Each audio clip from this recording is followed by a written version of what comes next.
All right, good evening, Mount Airy. It is 7:30, and I'm going to call the first of 3 public hearings to order. The first public hearing that we're going to start with pertains to Ordinance 2022-12. This is to amend the code to align with Carroll County's forest stand delineation plan. We did not currently have any speakers signed in for this public hearing, so I'll just open it up to the floor. Does anyone here want to speak on the forest delineation plan? No? All right. Our next one will be at 6:45. This is the proposed changes to the CC district. I'll go ahead and close this meeting. It is 6:32. Thank you.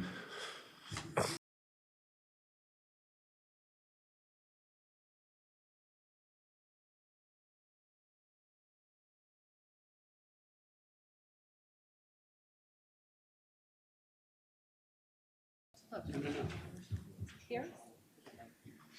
Hey, John, we have someone coming up to talk. Can you turn the podium? Oh, that's the old shed. Okay. I was looking at it wrong. All right, good evening. It is 6:45. We're going to hold our second public hearing, so I'll call this public hearing to order. This is Ordinance 2022-21. These are the proposed changes to the community commercial district. And we do have a speaker this evening, Michael O'Brien. Can you come on up, please?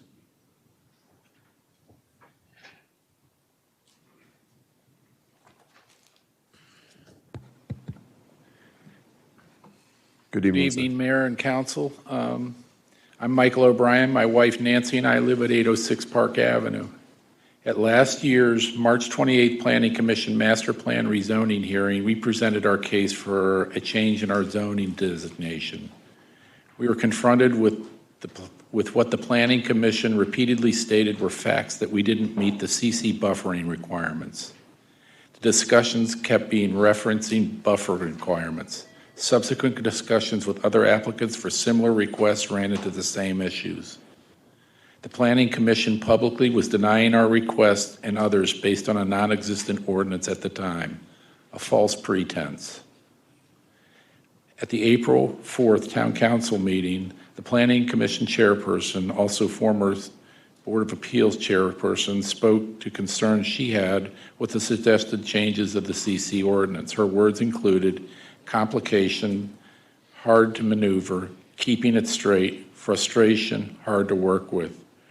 Her wish was to keep the ordinance the way it was, not change it. The council smartly chose not to consider or pass the ordinance.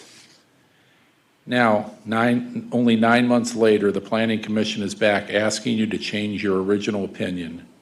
We don't understand the rationale that the PC hopes to gain by, again, promoting these previously denied ordinances now. Is there an ulterior motive for rushing a change by circumventing the future master plan's public hearings? These changes are enacted.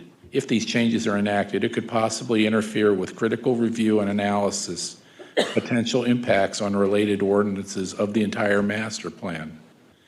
These ordinances are ambiguous. They risk breaking decades of precedents, keeping it simple, while maintaining the town's leverage and control of the zoning ordinances. By tampering with them, risks the rules of unforeseen and unintended consequences for you and future decision makers. The proverb, if it ain't broke, don't fix it, certainly applies here. What has changed that would compel you to reverse your previous position now? Why would you handcuff yourselves in considering future zoning? Shouldn't you reserve discretion to look at each unique situation? We believe your decision was correct in April and would urge you to reaffirm that again tonight. Thank you for your time. Thank you. Is there anyone else that would like to speak on the community commercial district? All right. Go ahead, sir. Yeah, Council President Ralph Gant, 2510 Kings Forest Trail in the town of Mount Airy. I just had a quick question with the proposed ordinance, and that has to do with the wording that's submitted here in the amendment. Specifically on Bowlegs 2, it says the CC district shall only be assigned where adjacent to the LC district, the CC district, or any other more intensive zone. And my point is to raise the question as to, have we deliberately left out a CC district being zoned adjacent to a neighborhood professional zoning, the NP? Again, the NP is not mentioned here, and I believe our design for NP was to provide some kind of soft buffering between commercial and the more intensive areas. So again, I would just ask that we consider the NP as being an adequate buffer and adjacent to CC, or is that counter to the intent of this ordinance? It's left out. Thank you. All right, thank you, sir.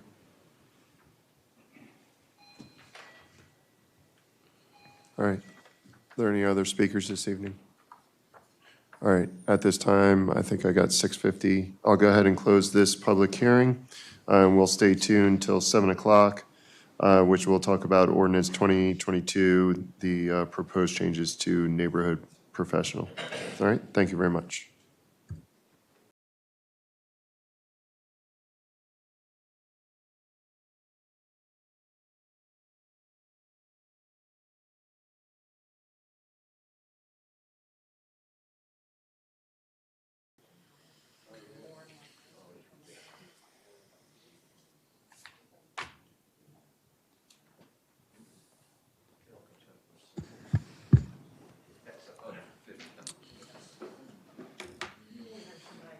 It is 7 o'clock. I'll go ahead and call this third and final public hearing to order. This is ordinance 2022-22. These are the proposed changes to the neighborhood professional district.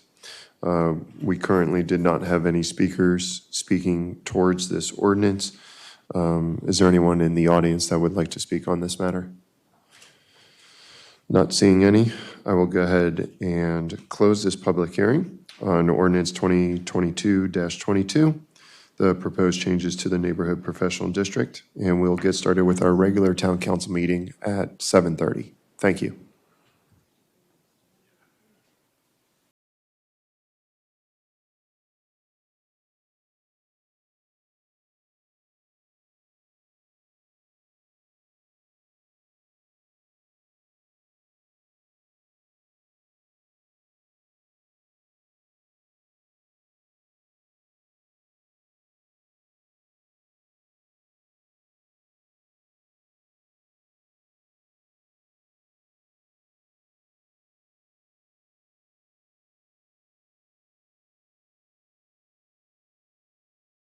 And I will go ahead and call the town council meeting to order.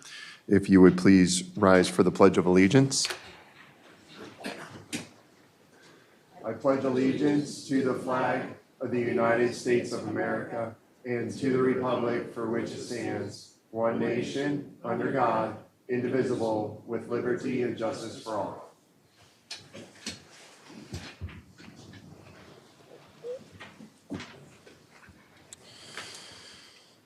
Earlier this evening, we held 3 public hearings. Ordinance 2022-12, this is for the forest stand delineation plan. Ordinance 2022-21, this is the proposed changes to the CC Community Commercial District, as well as Ordinance 2022-22, this is the proposed changes to the Neighborhood Professional District. Following our agenda, we do have a quorum for council members, but as you can see, we have 2 that are out that are not able to join us through phone this evening, and our town attorney is joining us through the phone. So if we need to reach Mr. McCarron for anything, we do have that opportunity. Council Secretary Reed, we'll go ahead and begin with you with the presentations for the turkey trot.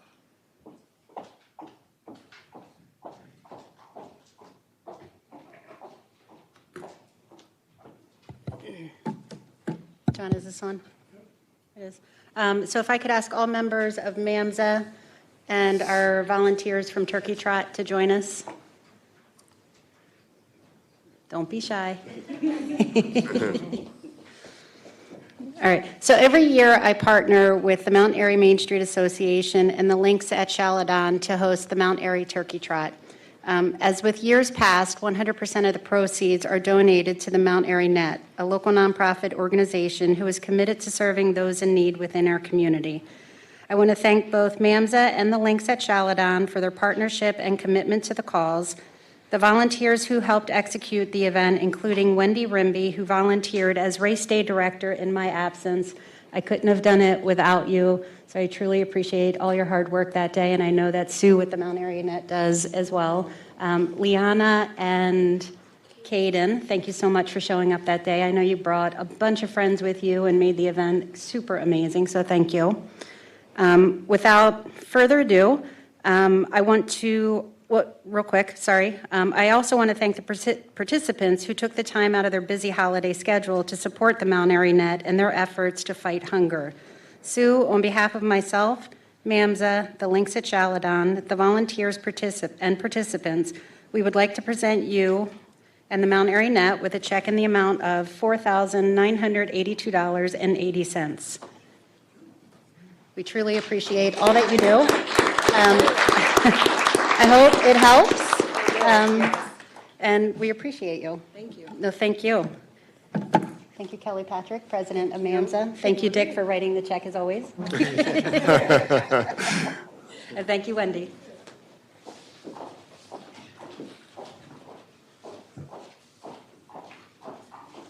That's fantastic. So hopefully, not hopefully, the Mount Airy Net will put that money to good use to help those that are in our area. Thank you, Council Secretary Reed. We appreciate that. All right, next is our public comment. This is an opportunity for the public to speak to the council. If you have any comments at this time, you can just come on up to the podium and address the council. If we can keep our speech to about 2 minutes or so, I would greatly appreciate that. So if there's anyone that has any comments, come on up to the microphone, please.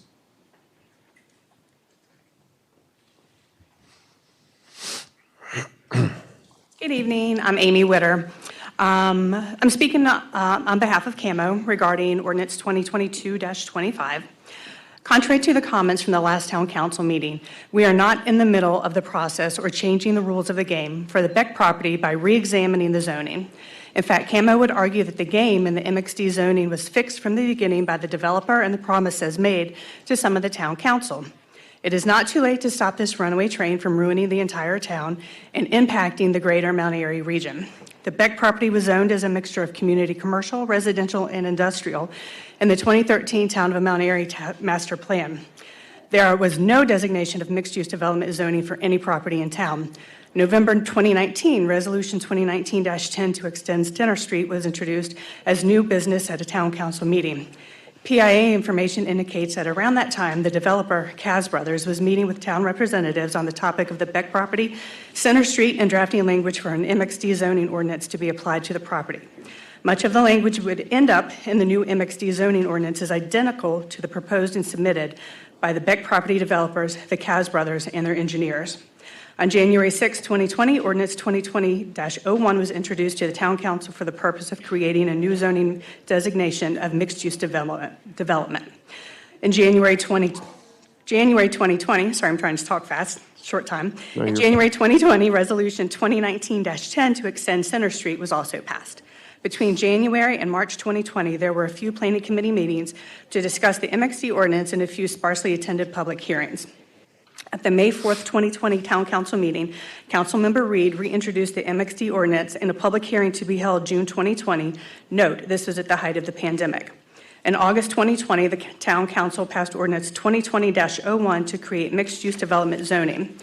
October 2020 through mid-2021, PIA information indicates that there was ongoing communication between the Kaz Brothers and town representatives discussing the Beck property development.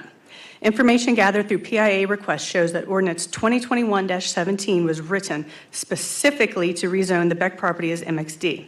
It is important to note that this significant zoning change for the Beck property happened outside of the regular master planning process and only 1 month before a mayor was elected, so there was no one to veto. Amy, can you wrap up, please? Yes, please. Thank PIA you. information also clearly shows the establishment of MXD zoning was a process driven by the property owner and their agents. The zoning and profit from the sale and development primarily benefit the Beck family as property owners, even though the ordinance says it is in the, quote, best interest of the citizens of the town, end quote. Town council members have publicly made comments to the effect that, quote, we owe it to the Beck family, end quote. CAMO believes the entire process of MXD zoning for the Beck property was flawed from the beginning and it needs to be changed. On behalf of CAMO, we demand a charrette that complies with the standards and national standards of the public charrette process, not simply a 2.5-hour dog and pony show facilitated by the developer, as it appears will be happening in the January 19th meeting. Thank you. Thank you.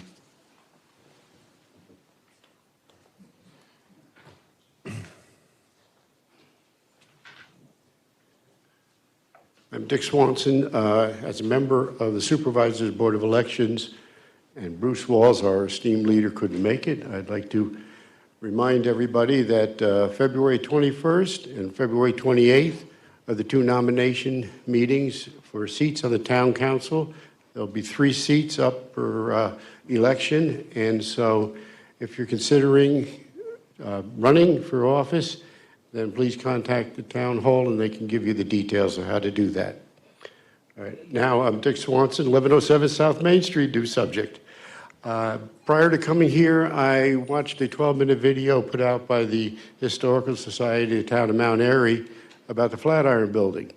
And in that video, Larry Valet said that funding for that would come for redevelopment of that and restoration of that building would come from grants, and he said $16,000 could possibly be used as seed money that has been raised by the Historical Society.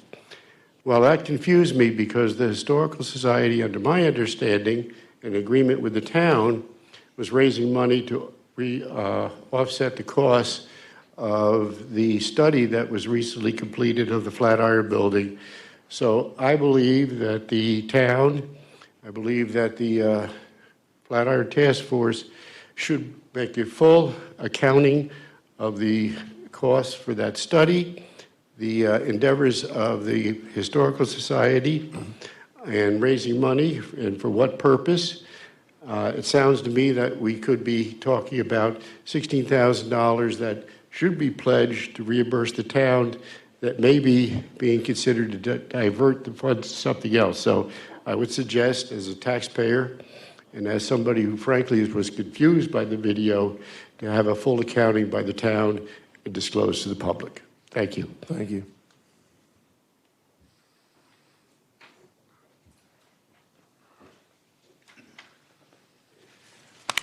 My name is Andy Hunt. I appreciate the opportunity to be here. I'm here on behalf of CAMO.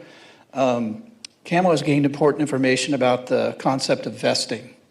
We learned that vesting occurs when a property owner has followed existing applicable law in obtaining development right and permit and has made changes to the property manifesting commencement of such work that is public notice. So Maryland is a late vesting state.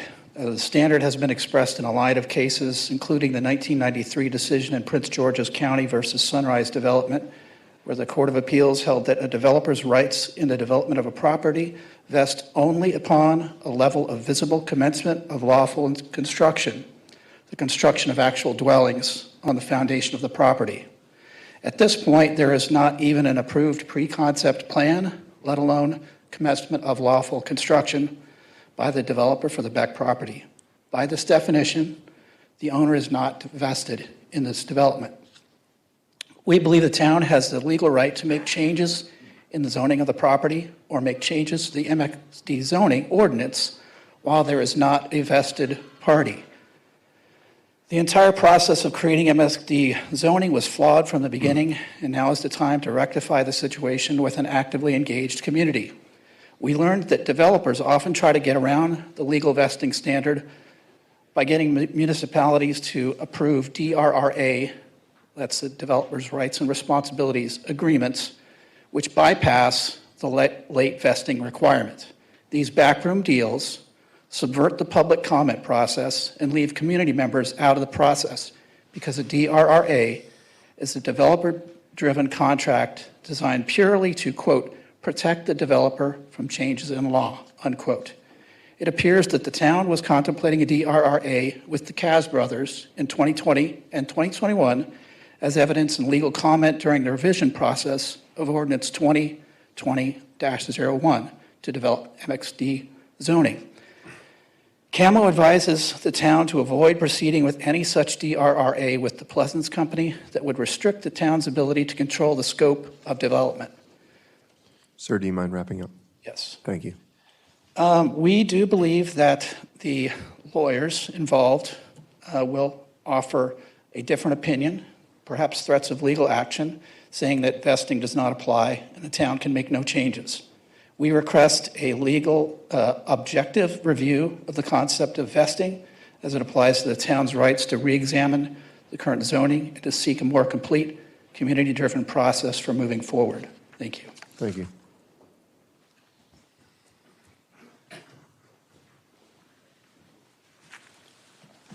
Hi, I'm Charlie Mansfield, and today I'd like to talk a little bit about charrettes. In December, the Town Council agreed with CAMO's position that the Beck property MXD development should go back to the charrette stage of the process due to, among other things, a new developer coming into the picture. So we recently ramped up our research efforts to understand what a charrette is and want to share what we learned about the charrette process. The National Charrette Institute, NCI, at Michigan State University is recognized as the national leader and standard-setting organization for charrettes. Mount Airy deserves an industry-standard charrette process for this development and not a shortcut version. According to the NCI, a charrette is a multi-day collaborative planning event that harnesses the talents and energies of all affected parties to create and support a feasible plan that represents transformative community change. It is important to note this means anyone impacted by the development, not just town voters, property owners, town residents, and people who sign off on decisions. The NCI recommends at least 4 consecutive days for a proper charrette. A charrette is not a one-day workshop, not a plan authorized by a select few that will affect many, and not a visioning session that stops short of an implementation plan. During a proper charrette, everyone interested helps in a team effort that incorporates their unique contribution. Professionals provide design and strategic input. Community members provide local information, feedback, and critique. This is a facilitated process, so all stakeholders are heard. Everyone has equal standing, and no one entity dominates. Sir, can you please wrap up? Sure. Thank you. The process involves a series of short feedback loops and public review, resulting in feasible plan built on diverse input and involvement. We encourage members of the Planning Commission, Town Council, and concerned citizens to learn more and to advocate for a proper charrette. You will find this by visiting the NCI website, www.canr.msu.edu or www.charretteinstitute, all one word, .org. Thank you very much. Thank you.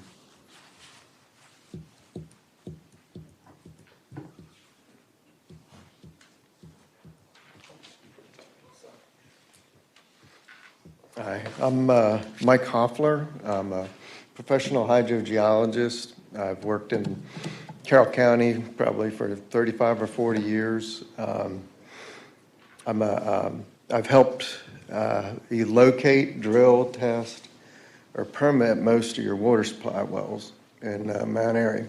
And came to my attention, your ordinance 2022-35, which is way down on your agenda today, someone was looking to modify it. And I reviewed the changes on my own, and I'm a little concerned of what they would do to you. It's not the changes aren't based on any science that I could tell. They're just random, and it would lead to basically you going back 20 years in your water supplies. It would eliminate half your wells or more. And I can get in a little bit on the specifics, but it's really needs to be thought out before it's implemented. I'll go through there's 4 items. One is a minimum yield of 75,000 gallons a day. Most wells in Mount Airy won't make that criteria, your existing wells or new wells. So there goes, half your water supply. You have a safety factor of 12%, which I think has been working really well for the town. I think you have a really good ordinance already. And this is sort of like a solution looking for a problem that doesn't exist. You have prohibited uses of a 200-foot radius around wells, which if you didn't already eliminate the wells with the minimum yield requirement, you will eliminate most of them with that radius. That's not, EPA doesn't condone 200 feet. EPA generally uses 100, which you guys use. And that has worked for you and should continue to work for you. Sir, would you please wrap up? Yes, sir. Thank you. Last item is sharing wellhead protection areas. Only, the way it's worded, you end up with one well for the entire town because your entire town is your watershed. And that's why you want to protect the wellheads. That's why you want to protect your quality and your recharge. So anyway, I know that's down on the agenda, but that's really not well thought out. Thank you.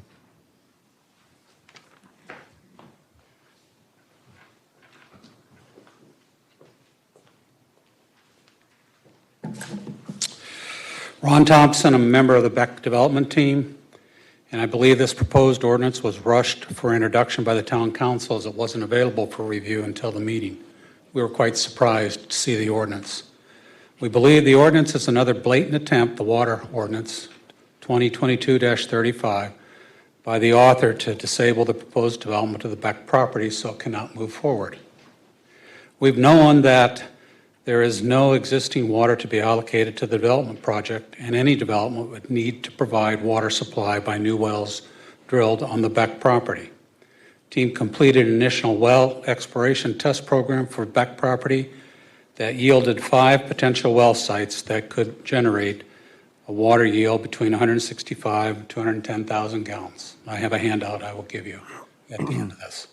Obviously, it was only an initial drilling program to determine if water sources could be situated on the Beck property. Once a pre-concept sketch plan is approved by the Town Council, detailed water supply well testing would then be undertaken, working with MDE in the town of Mount Airy. A testing program would include long-term aquifer yield testing, including monitoring of water levels in nearby wells. This ordinance would preempt that process. On page 3, section 109-33, prohibited uses, changes the wellhead radius from 100 feet to 200 feet. Mike mentioned that that was not a standard and no engineering evidence for it. And quite frankly, it would eliminate many of the proposed wells, including our largest potential well that has potential of 100,000 gallons per day. Page 2, 109-4, paragraph C, minimum yield of at least 75,000 gallons per day. It's a new requirement, which again would eliminate most of the proposed wells on the Beck property. Again, stopping the mixed-use development. On page 3, section 109-33, prohibited uses, prohibits any water supply that would share a wellhead protection area within an existing water supply well. All of the Beck property, or most of it, is in the wellhead protection area of the town of Mount Airy. Again, eliminating wells because you have well number 6 within that protection area. Ron, can you please wrap up? Yes. In summary, we, as professionals, Mr. Hoffler, myself as a professional civil engineer, have demonstrated, we believe we've demonstrated this ordinance does not improve in ensuring an adequate water supply that is safe to drink and is designed to discourage, stop the mixed-use development of the Beck property. I urge the town council to unanimously reject the ordinance. And I'll pass these around.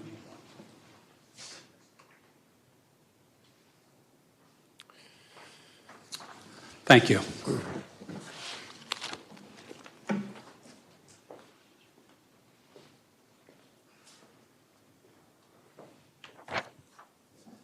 Good evening. Clark Wagner, Pleasance Development.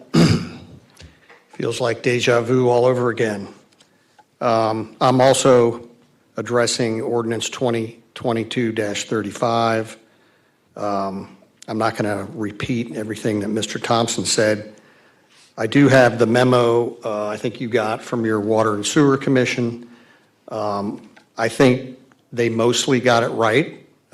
They were not recommending you go forward with most of the items in the ordinance. I think they did take a pass on the wellhead buffer area going from 100-foot radius to 200-foot radius.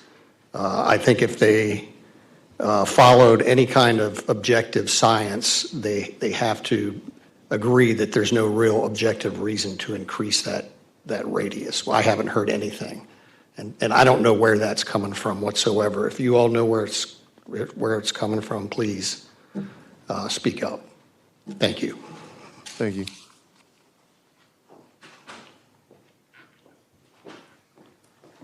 Hi, Heather Wallace, town resident. So I just wanted to point out that the person who introduced that ordinance is not here tonight. I think that and I also never saw the Water and Sewer Commission's report on that. So it was introduced here in December, and I think they reviewed it 2 days later. I don't think many of us knew about that meeting. So my recommendation would be that you maybe workshop that ordinance, because I do think that the purpose was to align with county guidelines and existing requirements. So maybe it's worth another look before it's killed. Thanks. Thank you.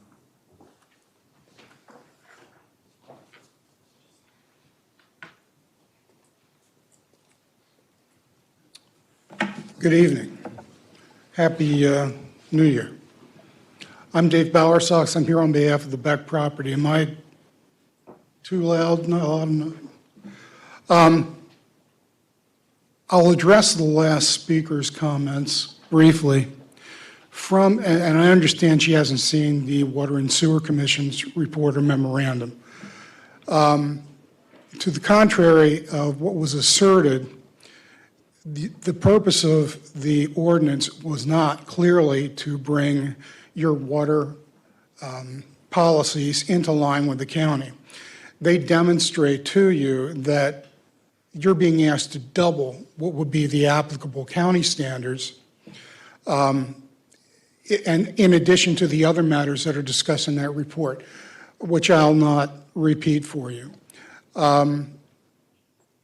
I also want to reinforce what Mr. Hoffner said and the other speakers, Mr. Wagner and Mr. Thompson. I'd like to tell you that it would be nice to think that we're all just maybe a little paranoid on the Beck side of the equation. Here we are again, but we've seen this too many times in too short a time span to think that where there's smoke here, there's got to be some kind of fire. The Beck property is the property which is getting the most attention in town now in these forums, and it's the one that's most strikingly about to be impacted in the event that you adopt this. There's nothing wrong with your water appropriation process right now. The standards are working. Someone, I think Mr. Hoffner said it's a solution in search of a problem, and that certainly is what it appears to be. You know, an arbitrary decision is one that is not a principled decision. It's not based on reasoning. It's a decision made despite reasoning. Sir, can you please wrap up? I will. Thank you. There's nothing that I've heard or I've seen in the reports or I heard when this ordinance was unveiled to suggest that there's any kind of exigency, any kind of problem with what's been going on. Coming out of the consent judgment, consent orders that you were part of, Westminster was part of, a number of municipalities were part of, I'm not aware of any flaws in the operation of your current water ordinance, and I would ask that you deny this proposal tonight. Thank you. Thank you.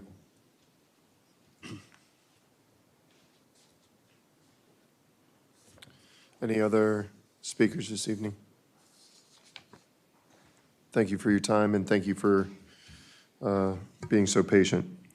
We'll go ahead and move to our speaker this evening, Councilmember Demotor, who would like to talk about perspectives of growth and development.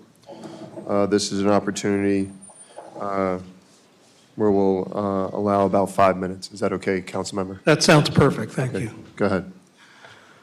Okay. A little bit of an echo. I'll stand back a little bit. Okay, Happy New Year, everyone.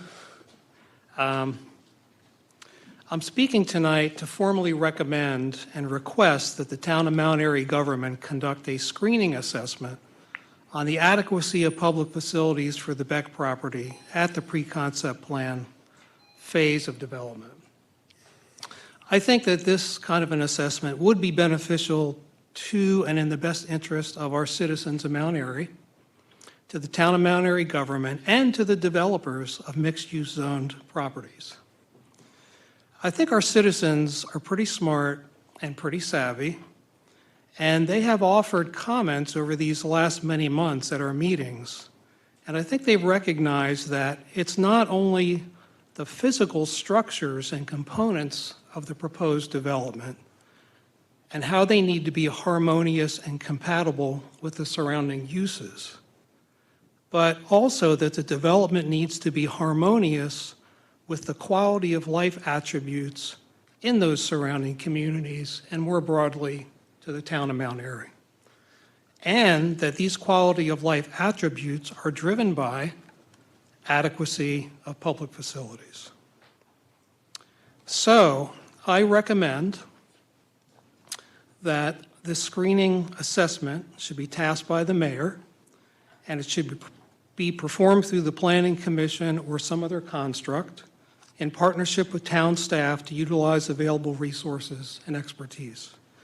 Also recall at previous town council meetings, the developers of the Beck property emphasized the importance of a collaborative process, and accordingly, the screening assessment and the information required to support it necessitates a collaborative process whereby the developer cooperatively engages and provides needed information to support the screening assessment. My time tonight is limited, so I want you all to understand the basis for my recommendation on this. So I prepared a policy opinion memorandum, and I'm going to deliver that to the mayor this evening, and I have extra copies if others would like to see it, where I lay out my rationale on the need for this screening assessment. I also provide references and additional supporting information, to my opinion. Some elements that the assessment should include: water, sewer, schools, roads and traffic control devices, fire and rescue services, police services, and parks and open space. For water more specifically, and using information provided by the developer, The screening assessment should also include the following. And mind you, much of this is already required for our ordinance at the pre-concept plan phase. What are the approximate water and sewer allocations from the town that the development will require, if any? If no town allocations are needed, what is the documented evidence to support this conclusion? Where will the water and sewer allocations come from? What is the recharge area to support the on-site wells? What tests were run to demonstrate the capacity to produce the water, and for how long were the tests run? What is the well output and how many gallons per day? How many gallons of water per day will the development need? Is there a safety factor built into the above calculations, specifically the town 12% safety factor? What's the quality of the water? Are there contaminants present? And if so, what kinds and concentrations? Is the water purified? What's the plan for purification? What's the infrastructure needed to get the water to and from town systems? If needed, what are the upgrades and associated costs to treat the water, the inflow, and the resulting wastewater, the sewage treatment outflow? During the charrettes and workshops held in 2022, the previous development team stated that there was a hydrology report completed for the Beck property, and they committed that the report would be provided to the town. Has this report been provided? And if not, will it be, and when will it be? So, in closing, in reviewing our town code, there is nothing apparent that would prevent the town from performing a screening assessment of adequate public facilities at the pre-concept phase of development. And I think the current pre-concept plan, dated October 24th, 2022, seems more than adequate to support such a screening assessment. I think from the citizens' viewpoint, when confronted with a proposed major development and its impact on their town, there's really no distinction between a pre-concept plan and a concept plan. They're being presented with a plan for mixed-use development, and they see it as their most meaningful opportunity to provide their input and comment on this proposed development. And I would suggest the same holds true for us as council members. So I understand from talking with the mayor that there may have been some work on this started already, and we've been handed out a piece of paper with some well capacity information on it from the developer. I think that's a great start, but I really do believe, I've thought a lot about this, and I really believe that a screening level assessment at the pre-concept plan stage is going to allow us all to make a more fully informed decision on the appropriateness and the value of this major mixed-use development. So thank you very much.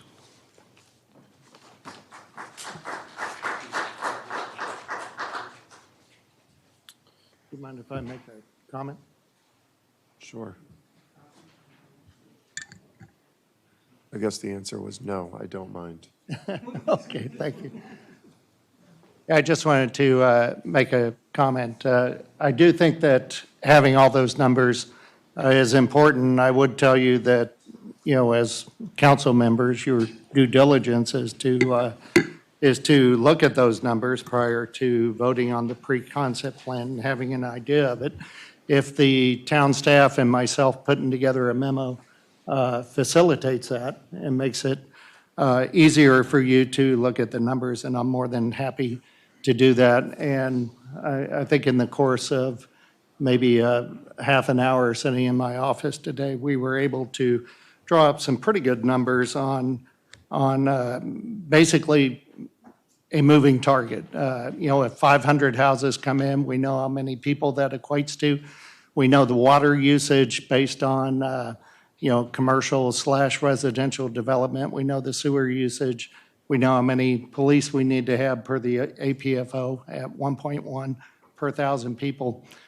We know the road impacts. We can certainly ballpark all that, and but I mean, tonight we're voting on something that could adversely impact wells on the property, which is fine. I'm just saying it's a moving target.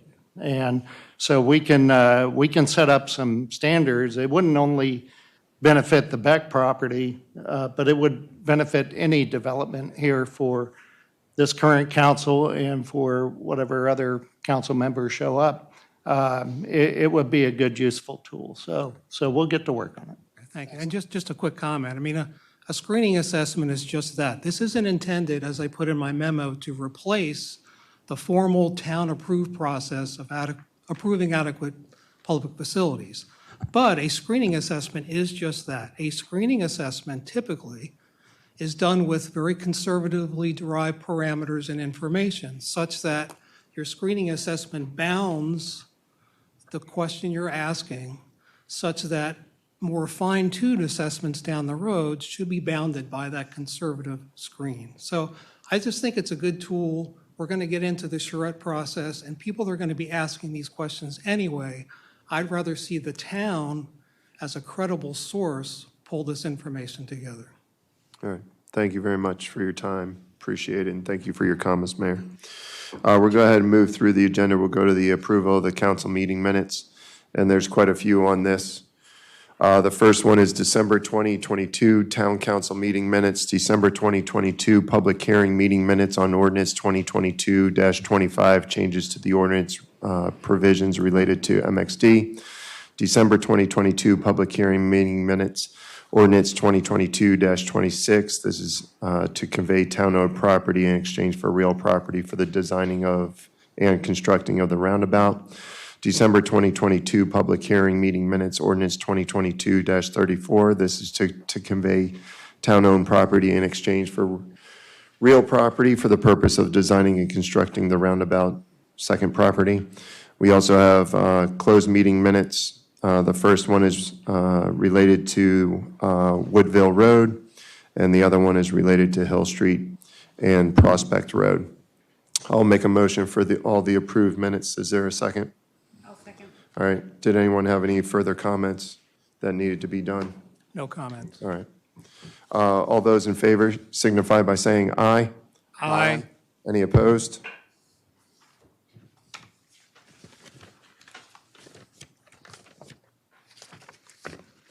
All right. Chief Reitz, good evening, sir. John, can we grab that podium, please? Never mind. Chief, take care. All right, thanks, Chief. Keep up the good work. Good evening, everybody. Chief Reitz with the Mount Airy Police Department monthly report for the month of December. During the month of December, we attended multiple trainings. All active sworn members were trained and attended firearms training for their patrol rifle qualification, and they all qualified.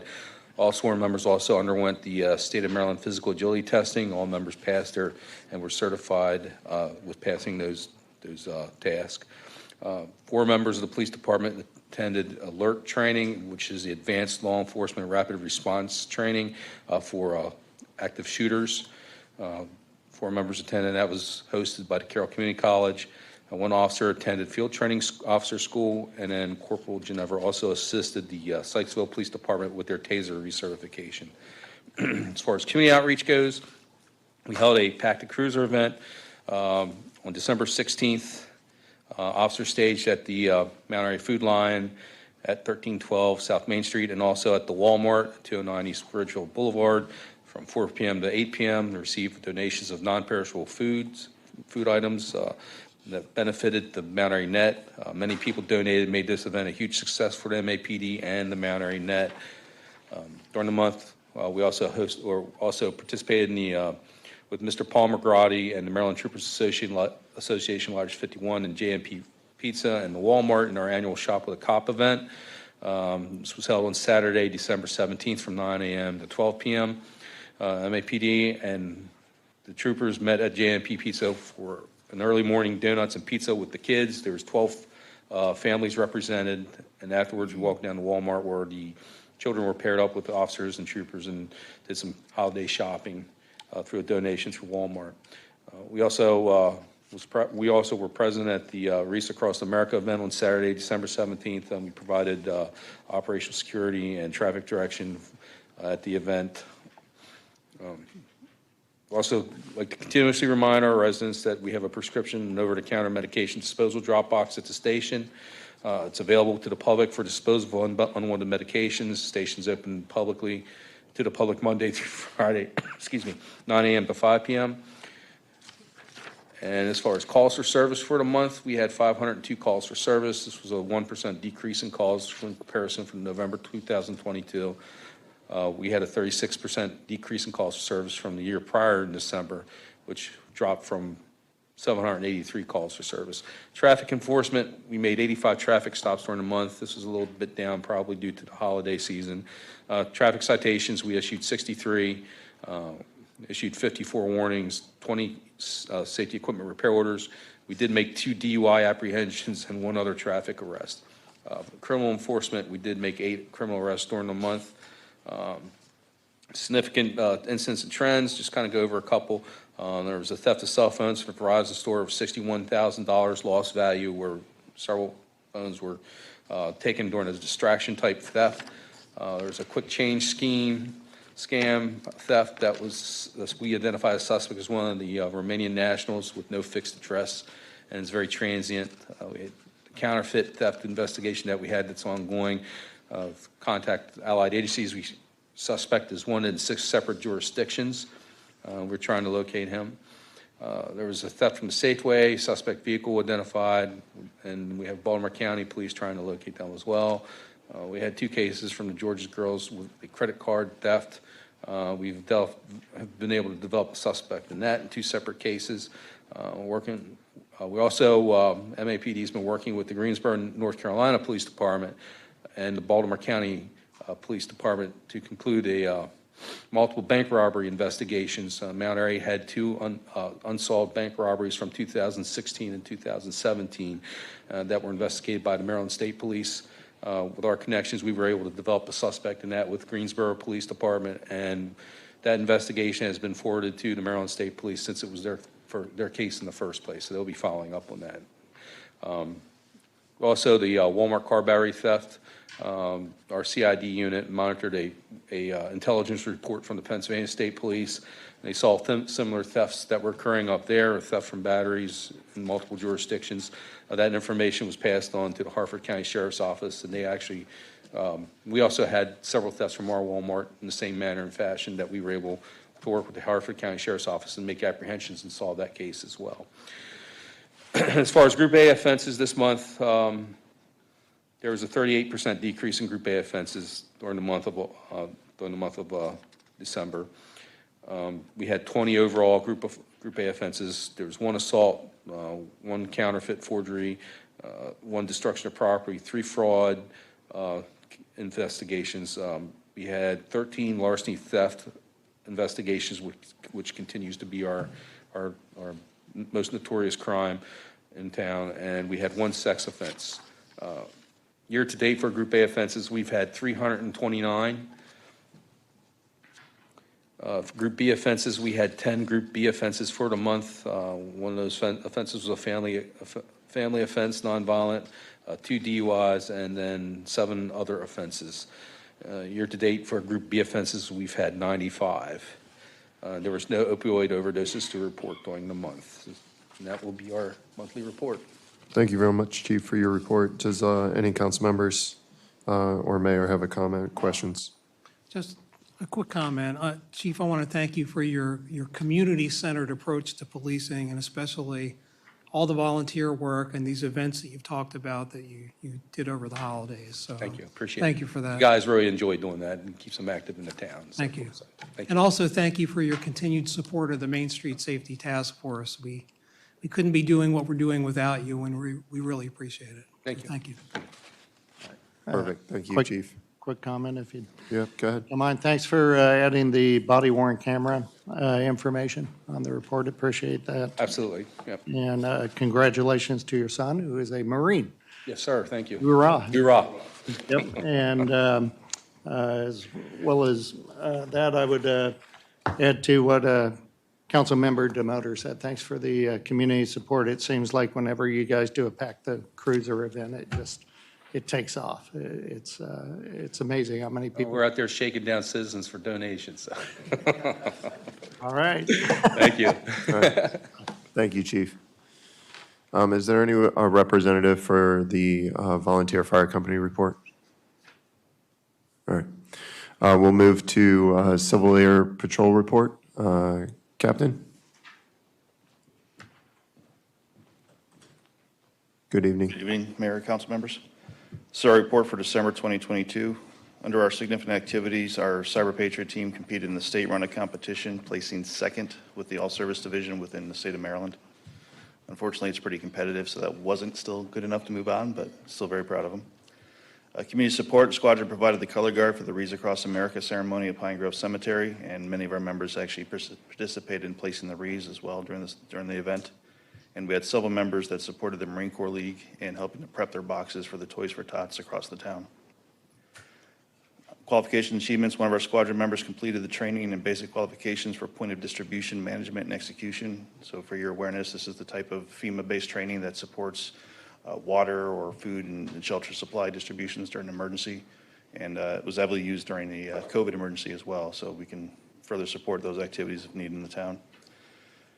We had several members of our squadron travel up to Pennsylvania and worked with a company that produces microsatellites. So both our cadets and senior members are receiving some initial training and some take-home kits to actually help produce some space-based capabilities for our squadron. We had 2 cadets participate in orientation flights. Operational status for squadron ground team remains fully operational and ready to go. On the horizon, we have several members of the squadron that are actually in charge of leading and planning the execution of a winter encampment for our cadets across the state, with actually Delaware and DC cadets coming in as well. And we are anticipating a new regulation put out by Civil Air Patrol that's governing our small UAS or drone pilot qualifications. And as soon as that comes out, we'll be establishing new training to make sure our members stay current and proficient in that so we can provide that capability to the town. Any of your questions? It was a pretty short month for the holidays. Thank you, Captain. Appreciate it. Anyone have any questions? All right. Thank you. All right. Mr. Mayor, did you have any appointments or reappointments for this month? Not this evening. Okay. All right. Thank you, sir. We'll go ahead and move to ordinances and resolutions. First up is the Annex Resolution 2022-45.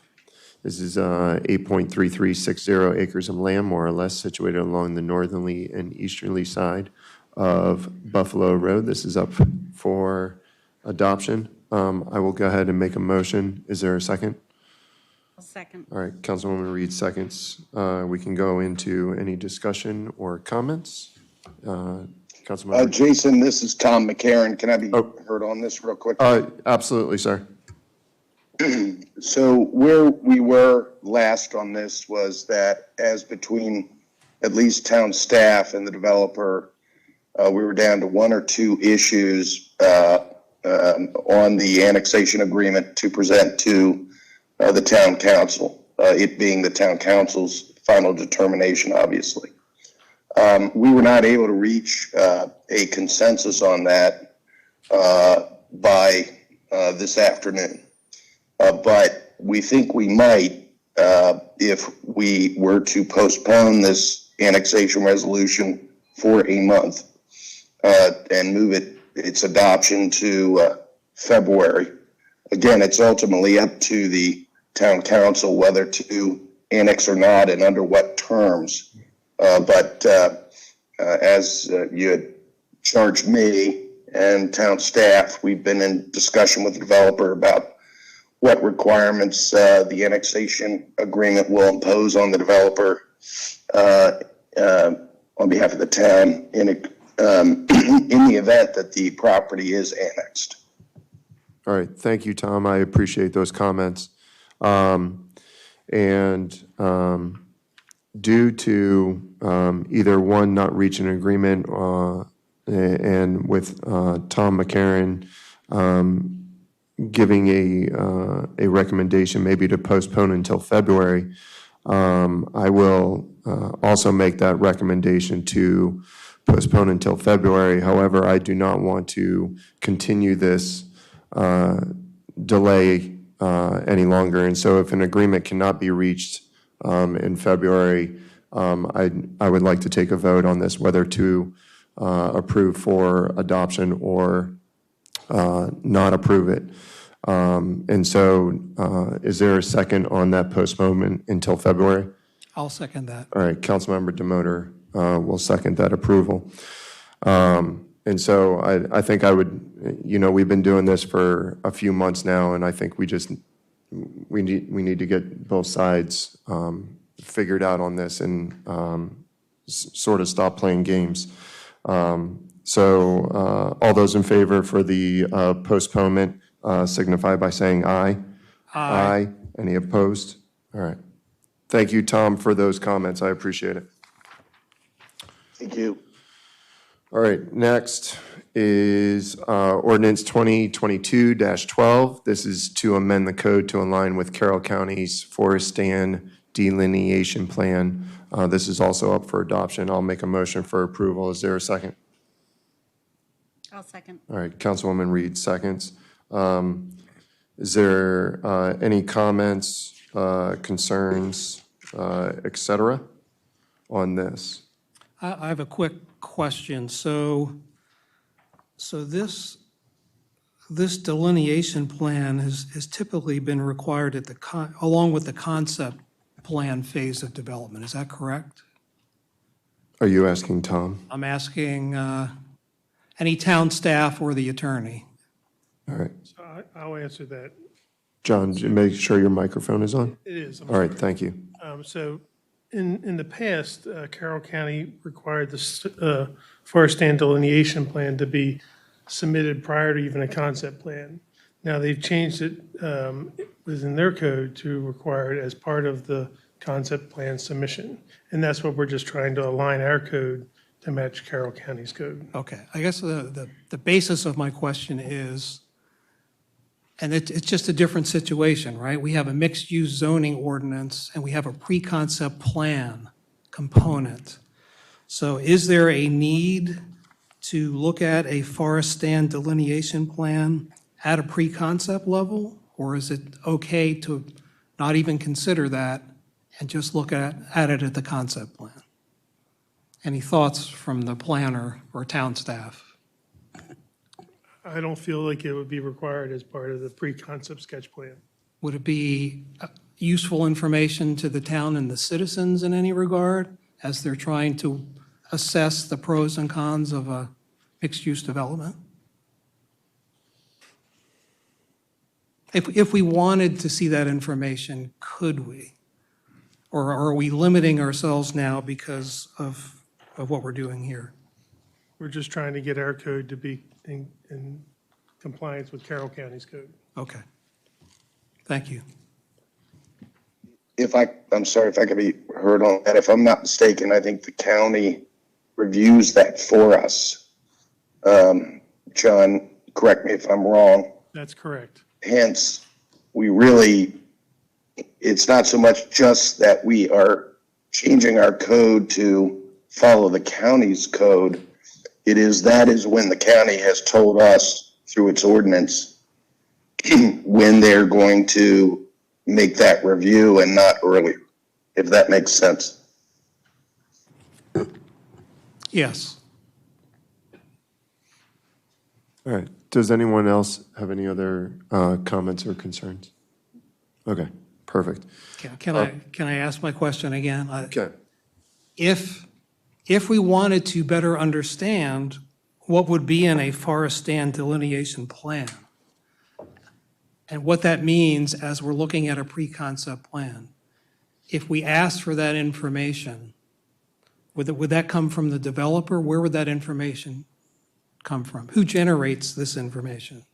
That's a plan that's submitted by the developer, the engineer, or the developer. Okay.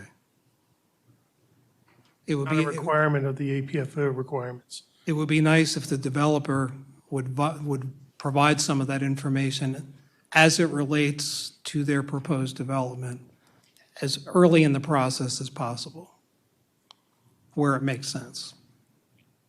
Okay, thank you. All right. Thank you, Councilmember. Thank you, John. Thank you, Tom, for answering those questions.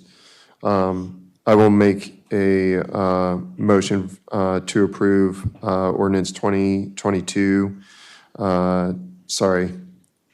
let's, sorry, how many times do I need to make a motion for approval? I apologize. We'll go ahead and take a vote on ordinance 2022-12. All those in favor signify by saying aye. Aye. Any opposed? Thank you.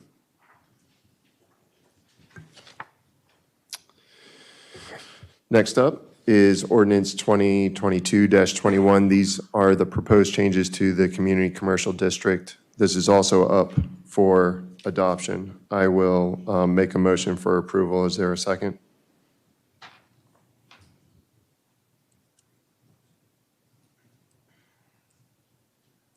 All right, not hearing a second. It's going away. Next up is ordinance 2022-22. These are the proposed changes to the neighborhood professional district. This is also up for adoption. I will make a motion for approval. Is there a second? Not hearing a second. We are all done with that as well. Next up is ordinance 2022-30. This is a reminder for the budget amendment to add $2 million for the Mount Airy Police Department station. The workshop will take place on Tuesday, January 24th, here at Town Hall at 6 p.m. Next up is ordinance 2022-35. This is the wellhead protection. Earlier this afternoon, I received an email from Councilmember Munder indicating that there were some proposed changes to this ordinance that he would like to, I guess, reintroduce. Knowing that he was, I guess, part of this ordinance and giving him an opportunity to make those without him being here, I do not feel comfortable at this time taking a vote on just this without hearing some of those changes, which could potentially change a vote. So it would be my recommendation that we postpone this until February when he can join us, which at that time I would like to take a vote on this. So I'm going to make a recommendation that we postpone until February. Is there a second on that? I'll second that. Okay. Councilmember Demotor seconds the postponement until February. So I just want to hear what changes he has, and without him being here, I don't want to allude to anything. However, I think at this point we've all received the comments from Water and Sewer. We know where that commission is coming from. It was stated during the council meeting, the last council meeting, that Water and Sewer would fit it on their agenda. So thank you to Chair Dick Swanson for fitting it in. It was actually one of the first things that we had talked about during that commission meeting. And there was a lengthy discussion about how this would impact the town both positively as well as negatively. And if there was any reason for changing any of these numbers. So thank you to that commission for doing its due diligence. I appreciate that. Council President, Sir. Can I make a comment? Absolutely. So again, I've seconded this. I think we need to honor the absent, as the expression goes, and Councilmember Munder isn't here, so I'm fine with moving this ahead a month. But I did want to say I do have some concerns about the technical basis of the draft ordinance based on the comments from the Water and Sewer Commission and comments from citizens. It seems like our water protection requirements and such are there. You heard me speak about water protection elements that I ran through. Those seem fairly straightforward and comprehensive. So I do have some concerns about the technical basis, and I'm looking forward to learning more about the arguments there.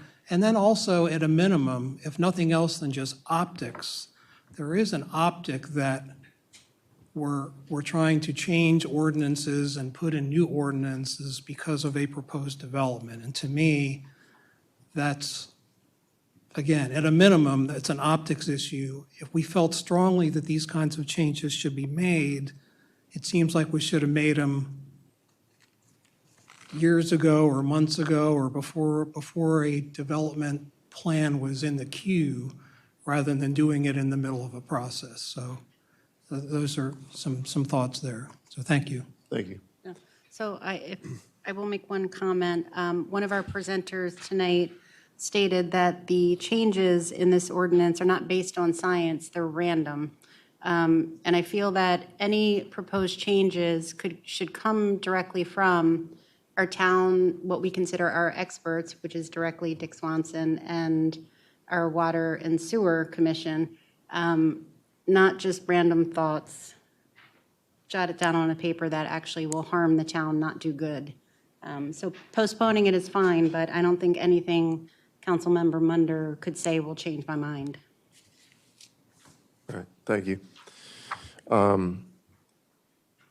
For unfinished business, we have the 2022 structural assessment of the Flatiron Building. I'm not sure if this was, if this whole packet was out on the table or not. Was this made for public? There were A few copies back there? Okay. I'm sorry. I apologize, Jason. Just very quickly, do we need to take a vote on that postponement? Was there a second? There was a second. Okay. I don't know that we. I apologize. Probably need to vote. I apologize. That's my mistake. All those in favor of the postponement until February signify by saying aye. Aye. Any opposed? Nay. Okay. I don't, Tom, with logistics to when there's only three of us here, I know if we need to pass something, all three of us have to be in agreement. Does that mean that vote, that we have to now take a vote on that? I don't know that you need a majority of the whole council to pass a motion. Okay. You do for ordinances and things like that. So I would say, yeah, without Robert's Rules of Order at my fingertips, I would say that the motion probably passes. Okay. All right. Thank you for the clarification on that. All right. I was just getting clarification because there's only three of us here, so math sort of works into that. All right, so we'll move on. We'll go to unfinished business. This is the 2022 structural assessment of the Flatiron Building. We did have Albrecht Engineering Incorporated take a look at the structural assessment for the Flatiron Building. There was an opportunity for comments and questions from council members to give to our town engineer, Barney, who would then reach back and forth between the engineering corporation as well as the town council. We also have the price breakdown of some of the repairs needed in certain areas of that building. Barney, did a representative show up this evening? No, I had a miscommunication, so. Okay. Just clarify that. No, I will try to answer any questions on this. Okay, all right. But I don't think you'll find too much of a surprise. I think it kind of falls in line with what we have said for maybe a decade. Okay. Of what these costs might be. Again, these are only structural costs. Okay. Does not include architectural, your plumbing, electric. It shows some site work, some excavation, but that's just to get the wall opened up to do the structural repairs. So that's not like total site work for the project if you were to create plazas and do other things. Okay.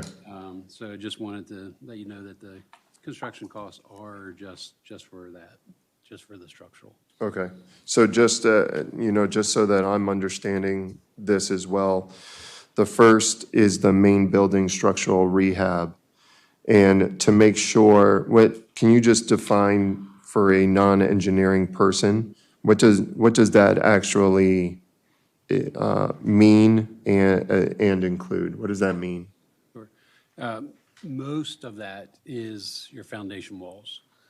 Most of that 350,000 would go away if you did something different, like move the building onto a new structure or, build a completely whole. This is rehabbing the building in place, changing out the walls and or bracing them.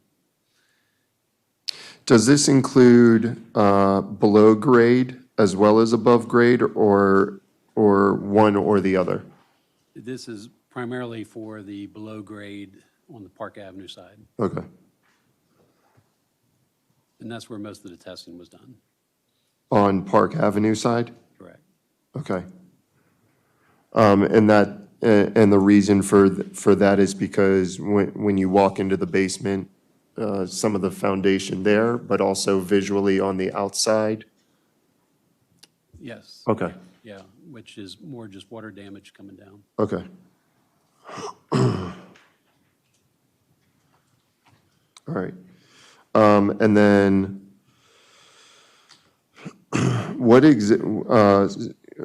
talk a little bit about what site work mean? So again, site work is excavating the outside wall on the Park Avenue side down to be able to properly either replace or brace that wall with a partially new foundation. It's waterproofing it, and for all the things that you're doing above, that's kind of part of that same cost. You can kind of put those together and you have, over $400,000 worth of doing repairs to those walls. Okay. And then the tunnel option is just that. If you kept the building in place, one of the options was talking about building a tunnel through the lower level. And this is, again, just the structural costs to do that. There would still be architectural and other costs associated that would add to this. But, Would this be essentially on that west side wall? this would be on the north and south walls, opening it up so. Oh, yeah. Create a walkway. Okay. It would build a third wall through the center, so you wouldn't have a full width, 12-foot wide walkway. You'd have maybe half that size. Okay. Going through half of that. Okay. And this is to secure the structure to do that option. That doesn't include anything with what the tunnel would look like or anything like that. Correct. Is that accurate? Okay. This is just to, okay. That wall and any additional bracing. Okay. Did anything as far, any notable things that needed to be mentioned about the brickwork around the outside? Doing this foundation work, will they, I guess what I'm asking is, will the brick still, when they go to do some of this foundation work, is there anything that we need to be worried about with the building itself, with the structure and the brick and those types of things? No. I mean, they would support everything above while they're working on that basement wall. Okay. And you'll see there's brick rehab, there's miscellaneous structural repairs, framing budget, some smaller costs in the upper number that's for things that are above the foundation.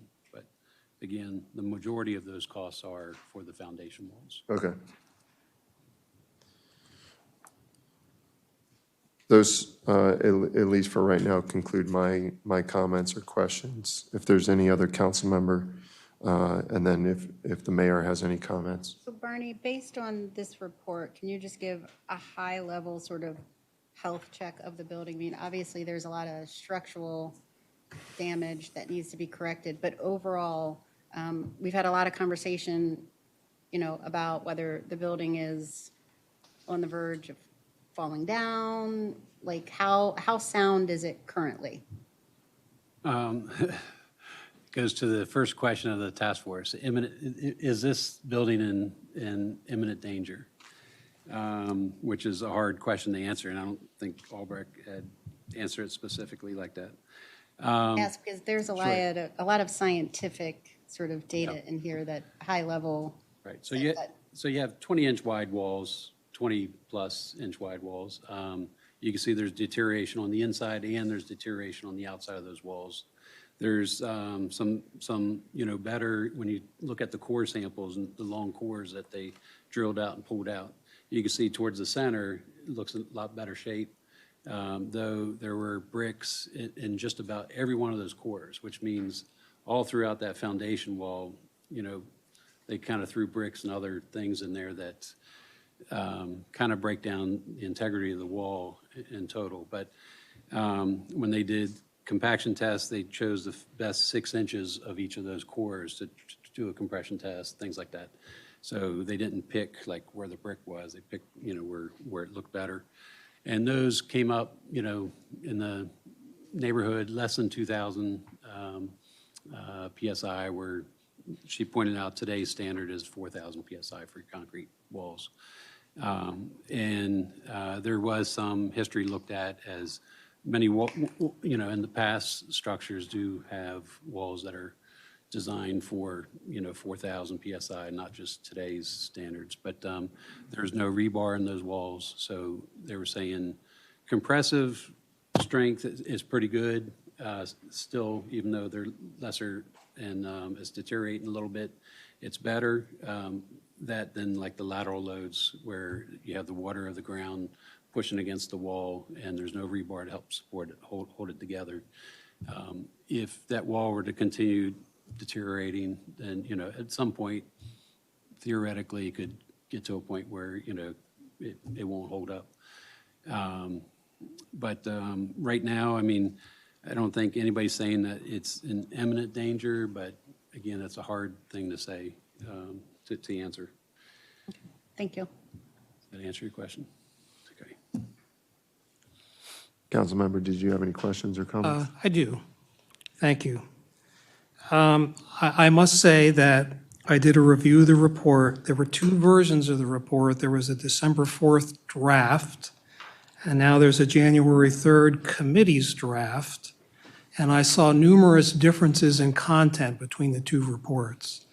My summary statement is, I know there's a lot of warmth and affection for this building. I understand there's a community of interest in our town that is very much supportive of the Flatiron Building. This structural assessment reinforces all of the scientific information and information the town has already made a judgment on, that building continues to be a safety hazard and a safety issue for this town.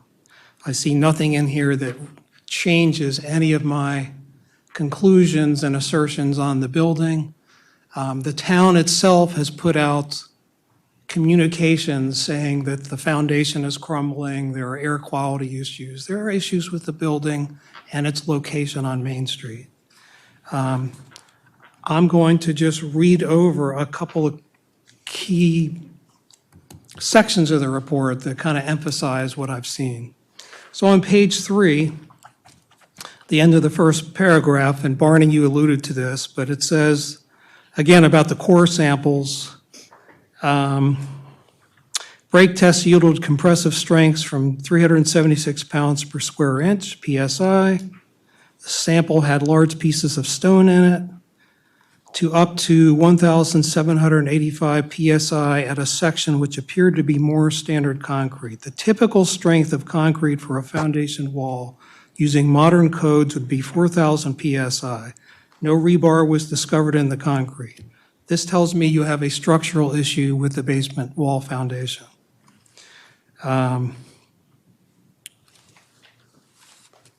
There are numerous parts of this report that identify continued water infiltration issues, not just past issues, but the way the report is worded is, this is an ongoing issue. You have water coming into the building through the bricks and the mortar and other locations. For example, on page 4, under basement floor, There's a section of evident water infiltration into the space at the southwest corner of the building.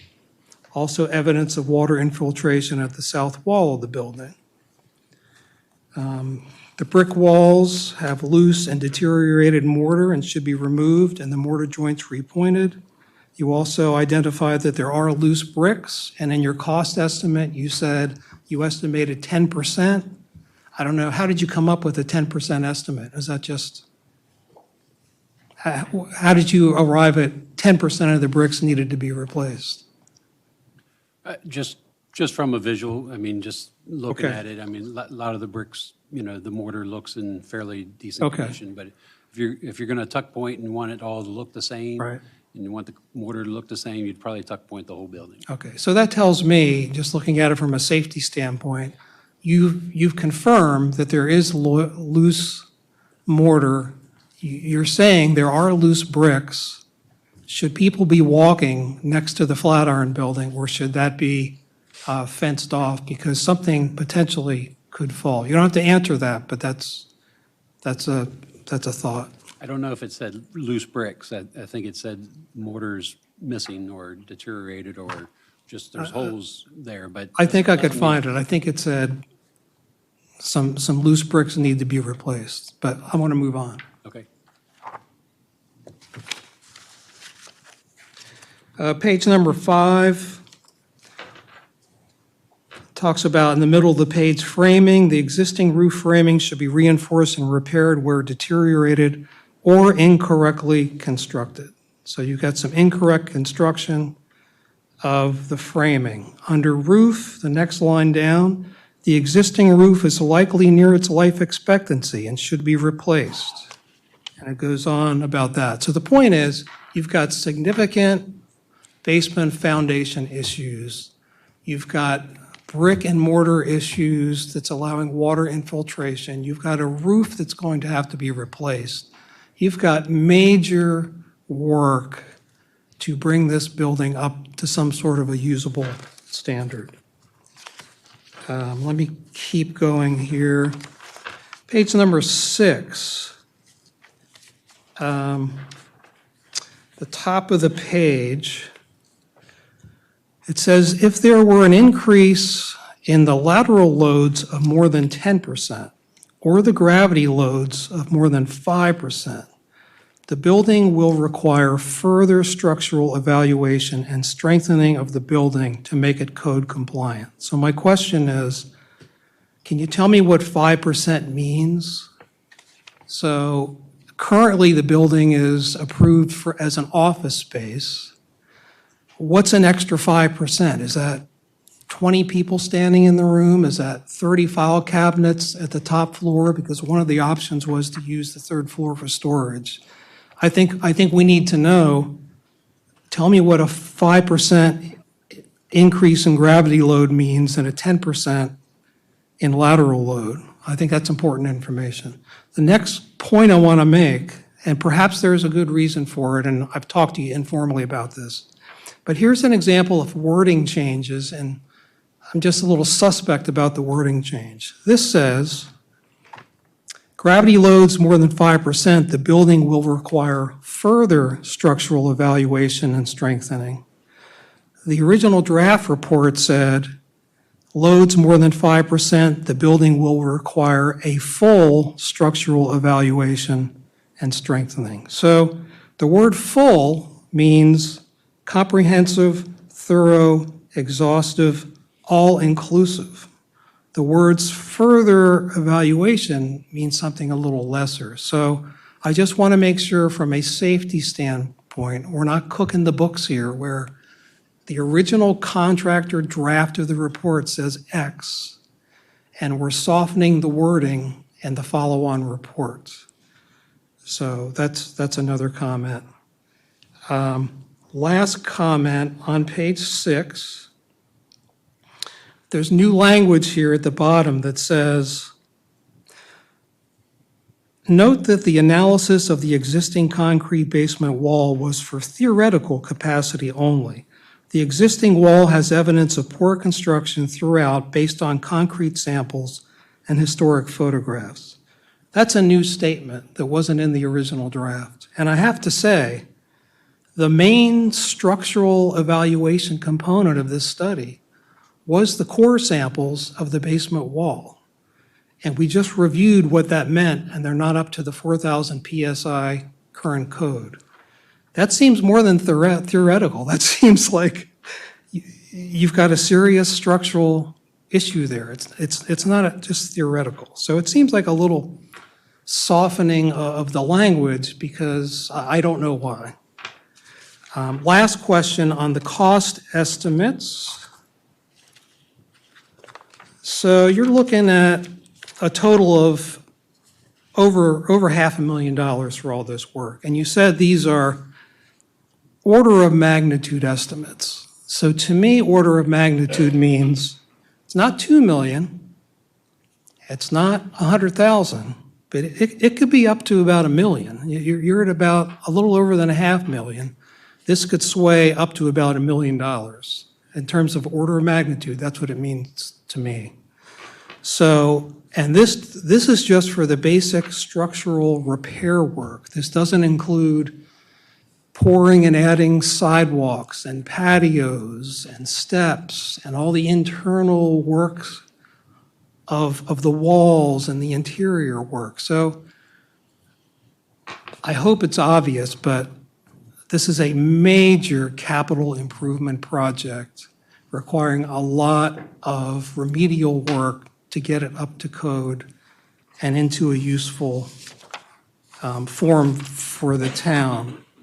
And in the last comment, I'm keeping an open mind on further possibilities.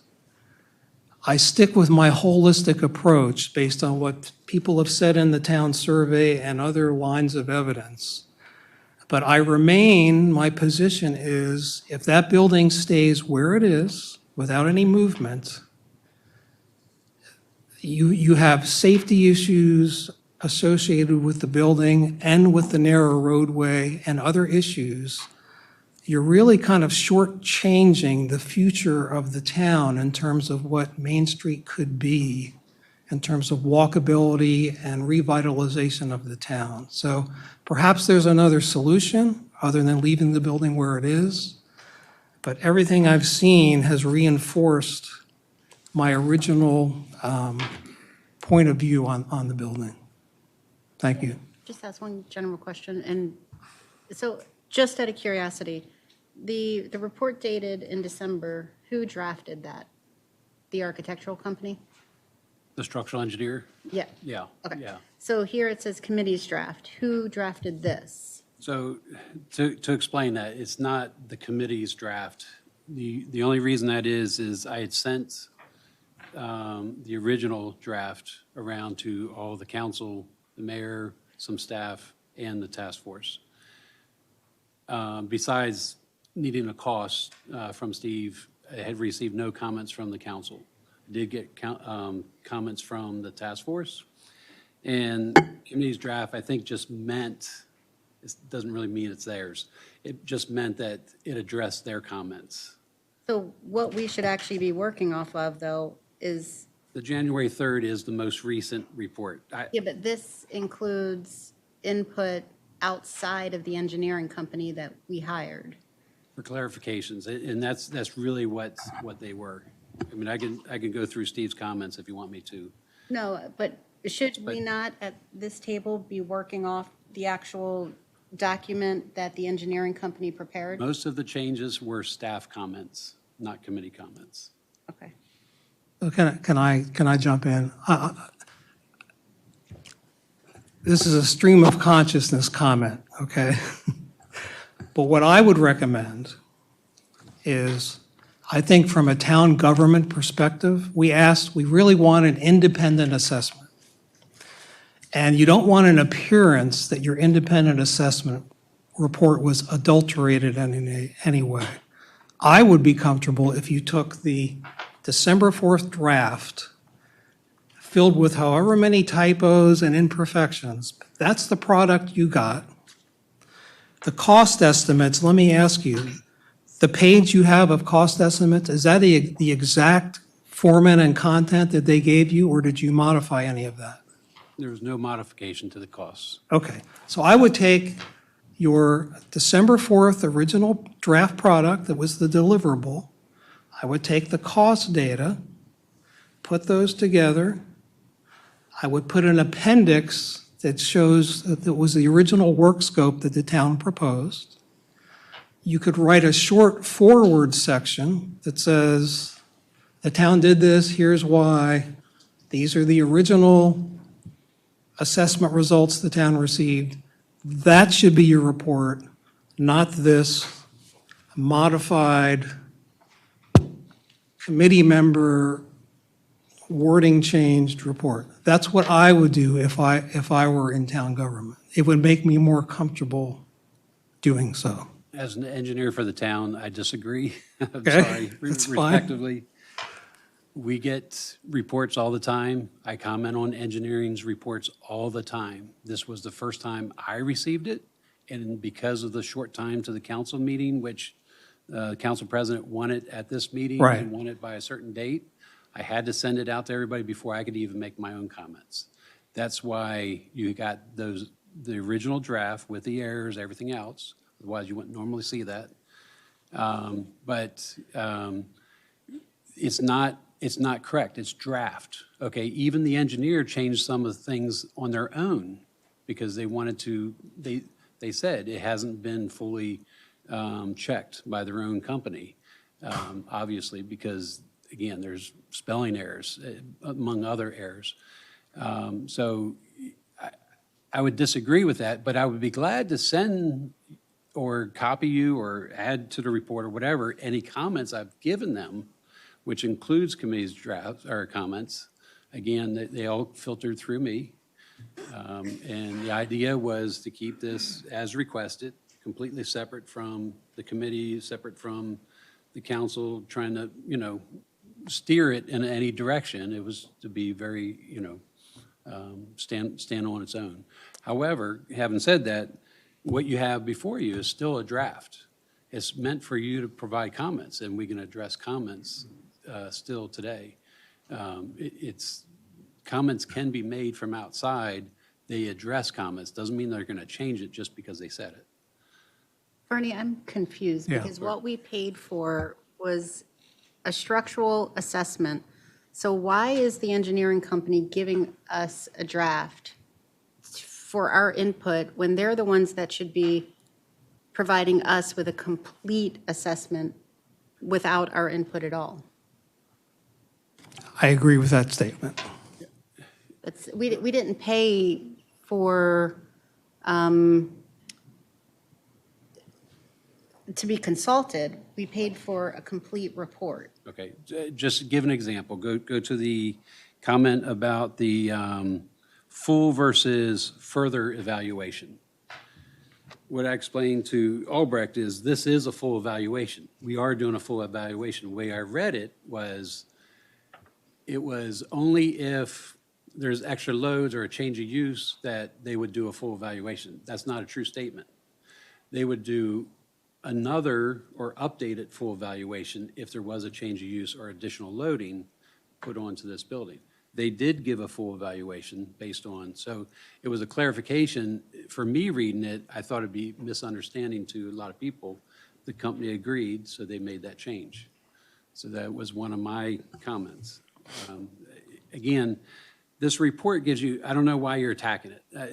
I feel like that's what's happening. It's very complete. It gives you exactly the information you're looking for. We've said it all along. You can repair this building in place. I could have told you that before we started the report, and I did. And this just gives you the idea of what is it going to take, about how much is it going to cost. You'll see most of the costs are in the lower area for structural.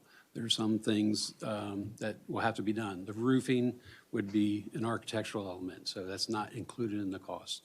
But bracing for the roof is included. That's why there's some, structural repairs, framing and stuff.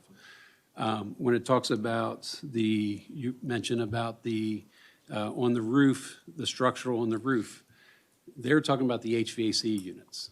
It's just the stand for the HVAC units to sit on. They did not use galvanized when it got repaired 10 years ago, and so they're starting to fail again already. So they're not failed yet, but they're, you can tell they're not going to hold up for a long period of time. So, wait. So that was that comment. But- So to be clear, I'm not attacking the report because the report said exactly what I expected. I just want to make sure that what we're reviewing is an unbiased, true account of the health of the building. Sure. Without input from us, without input from our task force, directly from the engineering company. And that's what you have. I mean, there's comments, yes, but most of that is clarification of what it means. Okay, it's okay to disagree, right? We can agree to disagree. It's not a report just from the contractor. You have taken comments from task force members. You've been the adjudicator of that, but you've still changed the report from the original, supposedly independent product that was to be delivered. So I have an issue with that. And you said this is a full assessment. I mean, I agree, there's all good information in here.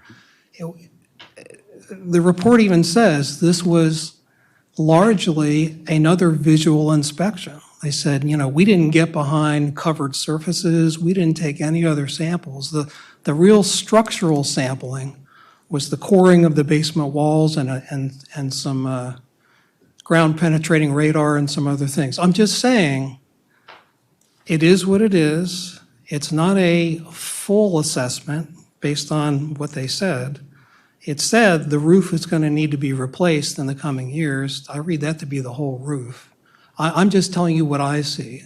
And I would be more comfortable, as Councilmember Reed was alluding to, is just take the original product without any comments made to it, take the cost estimates, you can write a little introduction, and that should be the report. That's my view. So. But I didn't make changes to the report. The structural engineer made changes to the report based on clarifications that we've asked for. Right, but you provided those comments, and contractors typically like to please their customer. I just want to make sure the changes that were made were truly had a technical basis. I think I'm making a good point. I don't want to beat it to death. That, in my experience, that's what you do when you ask for an independent report. You get it, that's the report, you lock it down because that's the product you got. And that's all. I think we can stop there, so. But again, they weren't done with the report. They still had some modifications, some checks for themselves to do. So some of those changes were on their own.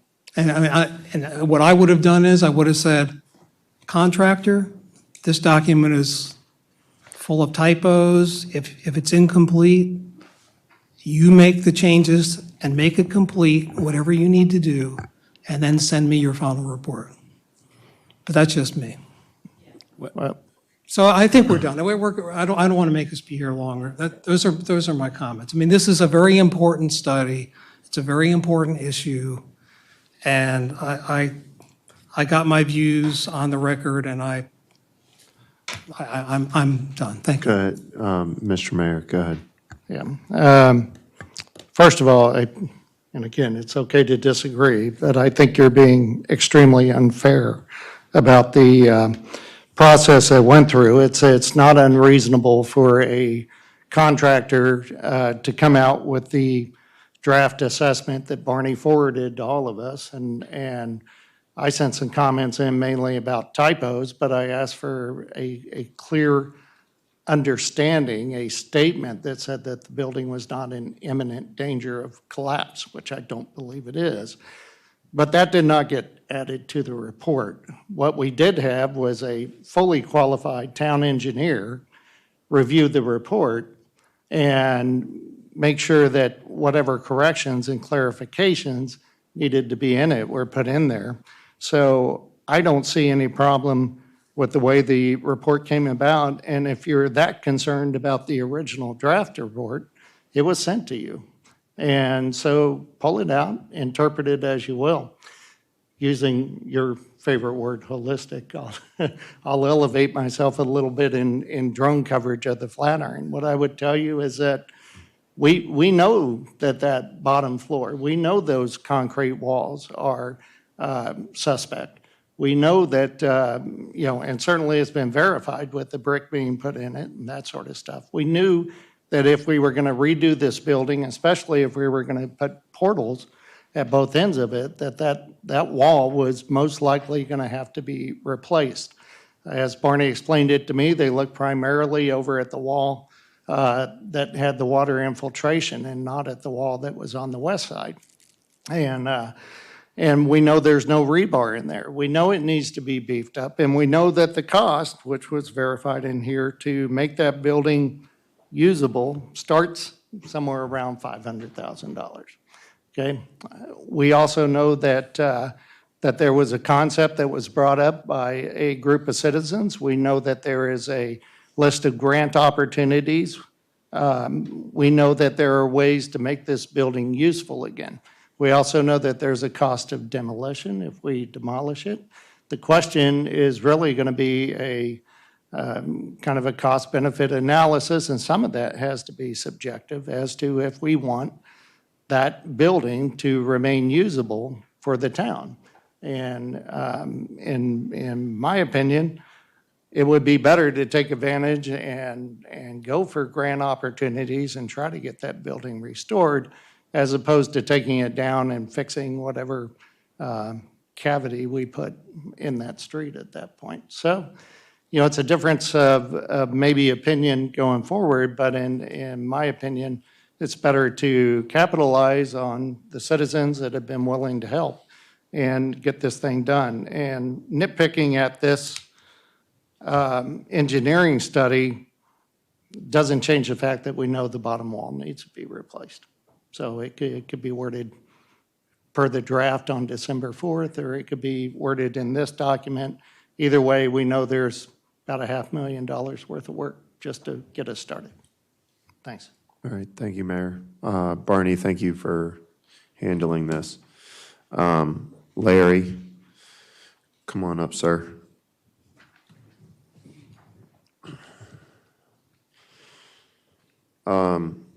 Given the time that the draft was sent to the task force, have you guys been able to meet in person since given the draft of this structural engineering report, or have you not had an opportunity to meet in person? We have. We met on January 5th, which I think was the day or the day after receiving the report. The committee as a whole has not discussed thoroughly the report in technical detail, other than, the 6-page finding and summary that was provided. Okay.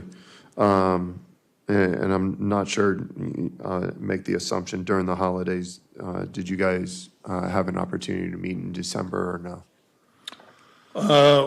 No, not in December. Okay. All right. Yep. Did anything new come out of your January 5th meeting that you would like to address with the council? Just since the last committee meeting, we spent some time and built an architectural model that I was wanting to present to the town council. However, we did provide a video that talks about the architectural model in detail if you haven't seen the model, if you haven't seen the video. So that is available online on YouTube and through the task force Flatiron social media page. Okay. However, at the council's pleasure, I'd be happy to present and talk about a couple of the options that the committees discussed with regarding to the development of the building. I don't really have an issue. If you wanted to quickly share, I would just, I guess to sort of move on. Now that we've been given this structural assessment report, I would, based on this report in your next meeting, sometime probably in January, where all of the members of the task force sit down and really talk about the feasibility of what you've been presented with. And then probably in February, I would like to get the council and the task force together, set up a workshop where at some point we need to get, I would like the two groups to discuss and come to a rationalization of what the outcome of this building is going to be. Whether we progress moving with I'll say revitalization of this building, with the tunnel aspect that you had originally presented, where we know that anything is possible with some money, and really understand we have taxpayer dollars that are going to be going to this building, and looking at the original 9 options, we could demo the building for $225,000 and leave it at that. Now, that's certainly not my hope, but that's the cheapest option. And we already know that site upgrades for this building is going to be upwards of $500,000. So to continue our progression of a timeline, what it would be my hope is at your next meeting, you and the task force members really go into this and think about the feasibility of this. Can we do the things that have been listed? Will the grants that you guys have talked about cover the structural foundation aspects of this building, and not just the appearance or facade grants and those types of things? And then come back in February where I would like for the council and the task force to try to find a date that works for everybody so that we can hold a workshop. I would like the workshop to be public, to be open, with the workshop members as well as the council members and mayor and town staff, of course, where we can sit down and hopefully agree on the future, really describe what the future of this building, the usability, but also what is it going to look like? Do we need to move the building? Does it need to come down? Do we need to just build a new small building? I don't know. Those are the options that we're presented with.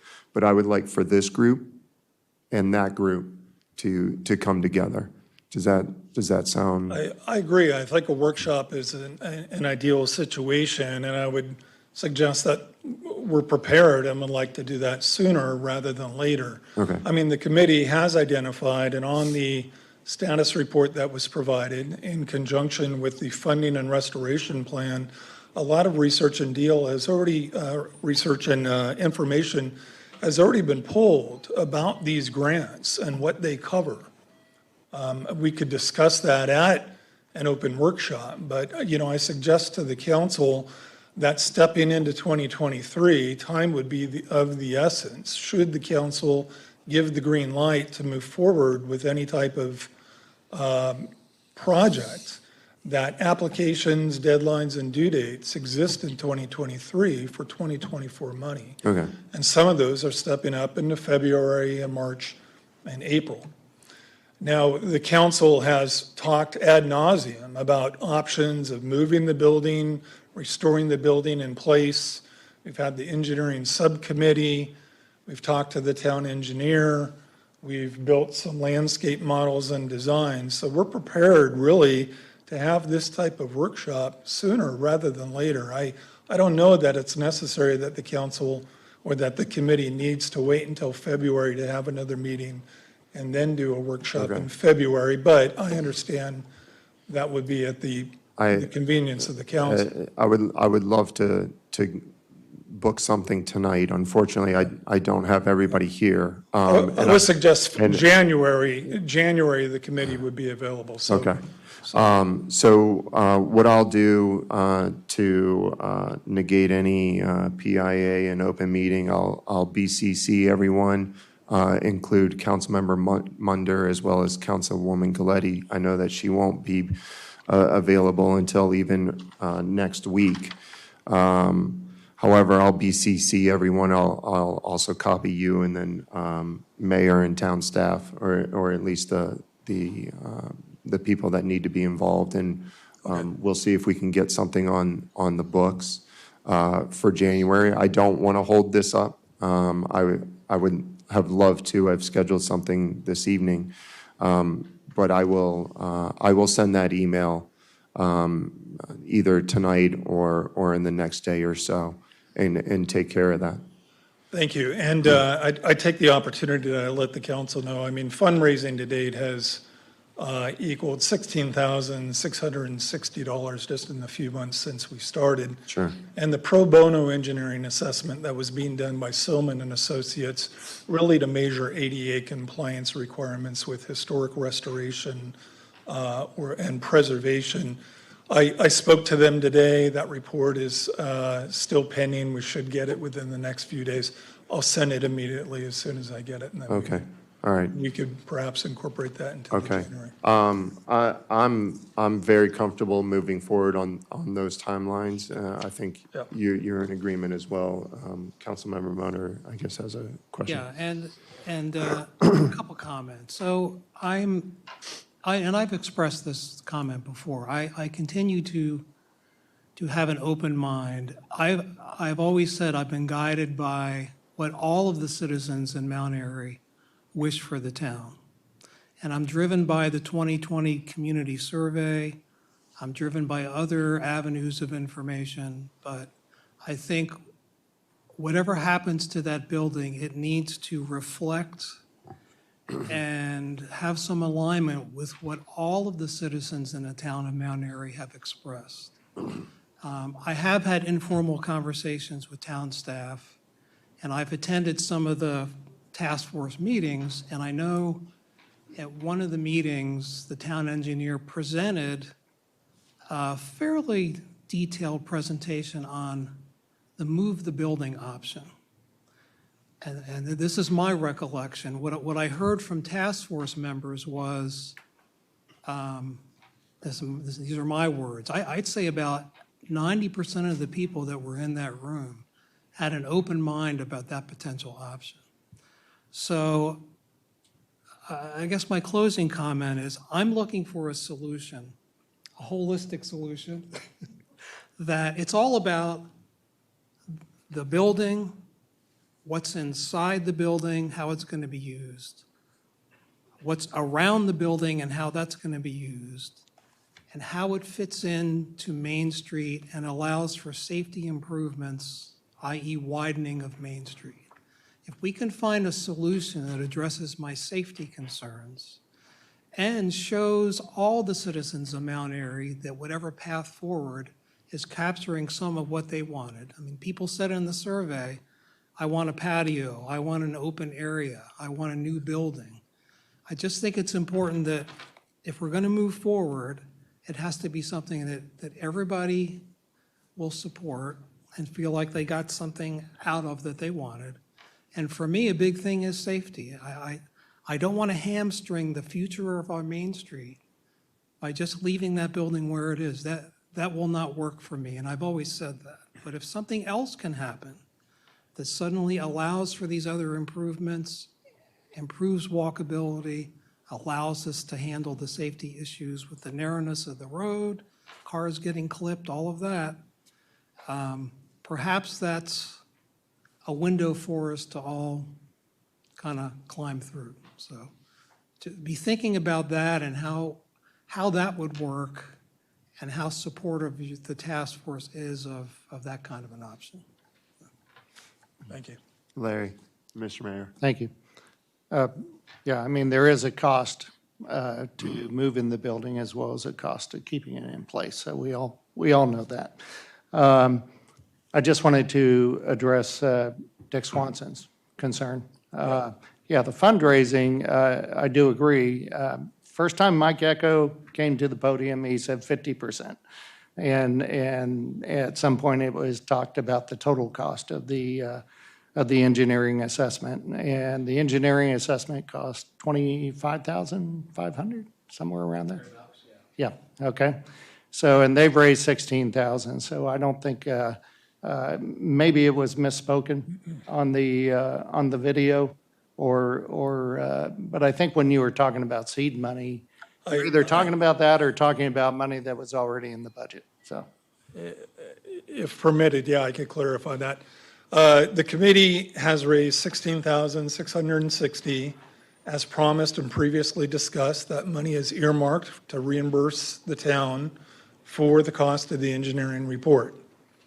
Whatever discussion was on the video, which I don't particularly remember at this time, it was in the spirit or to the effect of, in the event that the town moves forward and gives the green light for this project, that money that would be given to the town could then be used as the seed money for any type of grant programs that require a 10% match, for example, or a 20% match, for example. That's all that I was trying to say. To be honest with it, with everything that we've come up with and along the way, I've never really had any concerns about the 16,600. I think, at least from your understanding and my understanding, we're on the same page. I know that a lot of the things that we said on public record in a meeting and trying to figure out the best option for this building, you've done a wonderful job being honest and forward with everything, and I hope that you have received the same from me. And so we'll continue to go on that. We don't need to put anything on paper. I think that the task force is doing a great job. Yeah, so very I appreciate everything. Like I said, I think if we could save that for the workshop, and then let's move forward. Like I said, you'll receive my email in the next day or so. Yeah. That's fine. One parting comment, if I can. I'm not an engineer. It is my understanding, though, having worked 30 years with government contractors, which is my colleague, Councilman Demotor. Contractors and engineers have a duty of care to report and specify imminent risk and danger to the public in their reports. This report did not do that.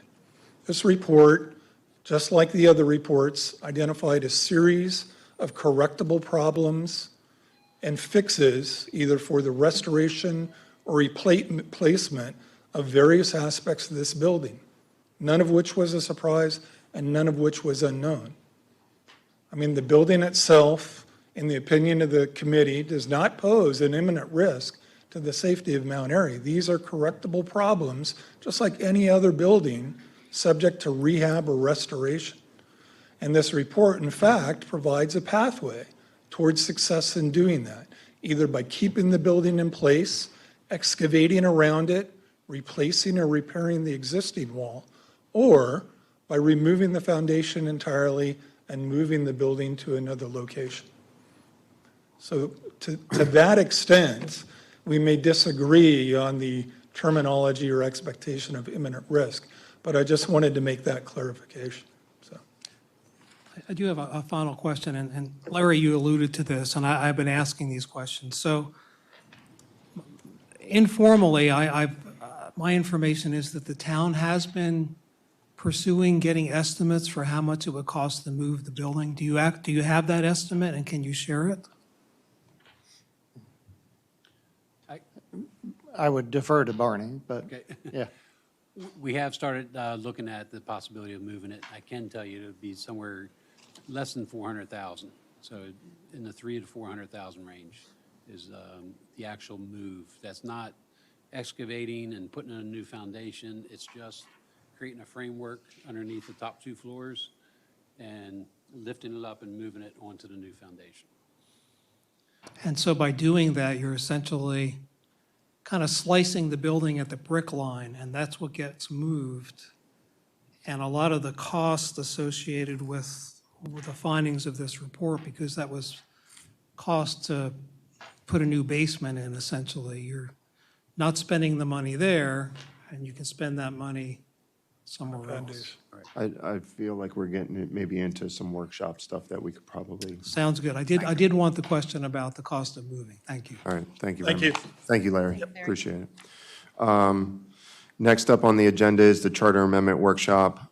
We were supposed to have a scheduled workshop tomorrow. In lieu of some missing teammates, I would like to push back this to reschedule for February when we have a full attendance.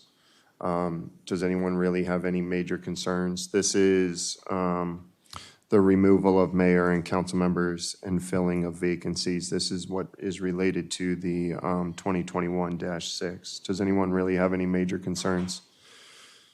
All right, so we're going to cancel this meeting, this workshop, and then in February, we will do a reschedule when we have a full board up here.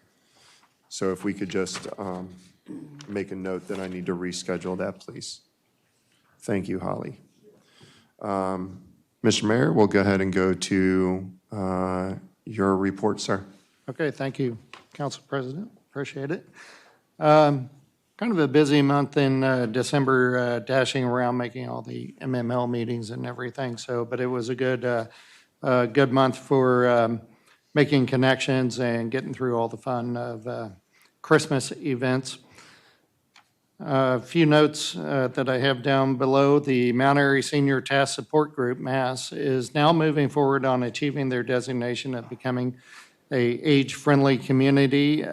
They were planning a couple of work sessions, listening sessions this month, but they had moved them. We didn't get a lot of responses as everybody was sending out Christmas cards. But the date for the initial listening session is moved to March 7th at Chaladon in conjunction with a Rotary Club of Mount Airy meeting at 6 p.m. If anyone is interested in attending that, please contact Town Hall. You can leave a message for the mayor on that. Basically, the questions there are, what can we do to enable Mount Airy citizens to stay in their homes in their retirement years and still live independently? The Historical Society meets the first Tuesday of each month at 7 p.m. In the basement of the fire station. They had a Basket of Joy raffle that occurred on December 30th. And congratulations to Lisa, I don't have her last name, but local lady, won the basket, had about $250 worth of goodies in it, had it in time for New Year's Eve celebration. It made about $700. It was included in that fundraising number. Let's see here. Like to give a shout out to former Council President Peter Help for all of his efforts in making sure that we had Christmas music playing downtown throughout December, and we will continue to play music through those speakers in the coming months. Thank you to all who made December a memorable month with several events, the menorah lighting, the Christmas tree lighting, the parade, the Chamber of Commerce bake-off, shopping events, Basket of Joy, Santa, and in the caboose, and many story times. This month, the legislature is back in session in Annapolis. We're in touch with them. We are talking to all the Carroll delegation, which formerly we were with the Frederick delegation, but now we're in the Carroll delegation, still receiving a lot of support from the Frederick side as well. We'll be talking to them throughout the month and making sure that whatever we can get done for the town of Mount Airy is achieved in terms of funding and support for grants, that sort of stuff. That concludes my report. And when you get to Councilmember Galletti, it's pretty quick, but I have some notes from her. Okay, thank you, sir. We'll go to Recreation and Parks Board, Council Secretary Reed. Yep, so the Recreation and Parks Board did not meet in December, so I don't have a report. The January meeting has been rescheduled from January 19th to January 26th, 7 p.m. via Zoom. It will air live on Facebook, and that concludes my report. Councilmember Demotor with Recycling, Sanitation, and Main Street Safety Task Force. All right, thank you. Our next meeting of the Recycle and Sanitation Commission will be held on January 18th, at 7 o'clock. We're working on a couple things, working on a plan for improvements to the downtown trash and recycle center. We want to make it to be of an attractive design, befitting the location at the center of many of the town's events there in the rail yard. So that needs to be refurbished and really replaced. And so I'll be working with the town and the commission on that. I know the mayor, we're totally in sync, and I think, Larry, you're going to attend our meeting next week, so that's good. On the Main Street Safety Task Force, and a last thing, remind everybody that the Christmas tree pickup is this Saturday, January 14th. Main Street Safety Task Force, we've been very active through November, and in December, we met on the 1st, and then again on the 9th. And the focus of our efforts has been on the educational outreach, targeting speeding, safe driving practices, coupled with enhanced surveillance and enforcement on Main Street. We worked on two main things. We've created a brochure that the police are handing out when they stop people for speeding and other traffic violations, as they give warnings or citations, not just on Main Street, but throughout the town of Mount Airy. This is what it looks like, and I put a few copies on the back table. So this is the educational component, and then we have the enforcement component, and the two together have been shown nationally. That's the way to attack that problem. We held a holiday safe streets driving campaign from about December 9th, which ran through January 7th. You probably saw the yard signs on Main Street. The focus was on Main Street, but also other areas of town. We targeted Prospect Road, some areas on Park Avenue, anywhere that provided an entry point onto Main Street. But it wasn't just for Main Street, and we actually got a lot of calls from citizens saying, I'd like a sign in my yard. So I think we got very positive feedback. Moving forward, we're going to look at lessons learned, and we're going to look at how we can expand that to a town-wide campaign that's even bigger. We work very closely with Streets and Roads, with Councilmember Galletti and some of her members in designing the brochure, so we all have consensus on the brochure and on the yard signs. So we're totally synced, and this way all these products can be used more broadly throughout the town. So I was very pleased with the effort. Thank you to all the citizens who put out signs. We had a lot of businesses that volunteered. I want to thank the mayor for his support. You know, we had to make a lot of decisions quickly and get town support, and you made all that happen, Larry, so I greatly appreciate it. And looking forward to your continuing ideas for the task force. And then lastly, we'll be meeting again later this month, on January 26th, and we're going to focus in again on, we're trying to work with the state to get them to consider changing the speed limit on Main Street to all 25. So there's data being collected, and we're continuing to work that. And a few other things, we're going to start looking at the data that's being collected by the police on this enhanced enforcement on Main Street and make some sense out of that. So it's been a great effort. Citizens have been great. Town's been great. The police have been great. It all works because everybody has volunteered. So thank you. Thank you. Mr. Mayor, for Councilwoman Galletti. Yeah, they did not have the December meeting, so there was no update on those. However, with the Flatiron Task Force, she did come to a meeting. Councilmember Munder and myself were there too with the county commissioners. Shook hands, and we were fortunate that several of the delegates were there too. So we talked to them about things that we were trying to get done with the Flatiron and everything. I just, my hope is that we don't miss deadlines for this year. But anyway, we were out there trying to make connections. Streets and Roads meets January 31st. Of this month. I believe that's a 7 p.m. meeting. I'm not sure if they're meeting here in Town Hall or going Zoom. And afraid I don't have the date on the beautification mission, so, but, commission, but that's I it. think they're the third Tuesday. That's what I thought it was too. I didn't see it on the calendar though. So, thank you. Third Tuesday. All right. Water and sewer met on December 7th. We talked about the wellhead protection ordinance, and we got the commission's report from that. We also talked about some de-icing for a public service message, and how to make sure that people are not just going a little haywire with their de-icing methods. And so there's a public service message that's working forward on that. We did cancel our January meeting, so our next meeting will be February 1st. They will be here at Town Hall at 7 p.m. We did not have a Sustainability Commission meeting. We work on even months, so the next day will be February 15th for sustainability. That will be here at Town Hall. Tom, did you want to give a report to anything, sir?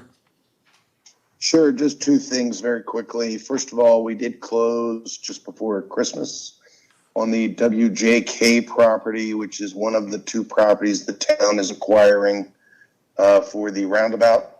And now we still have some follow-up work on that one, but basically we closed, and then I'll be working on the Bartkus property next, which will complete what we need to acquire for the roundabout.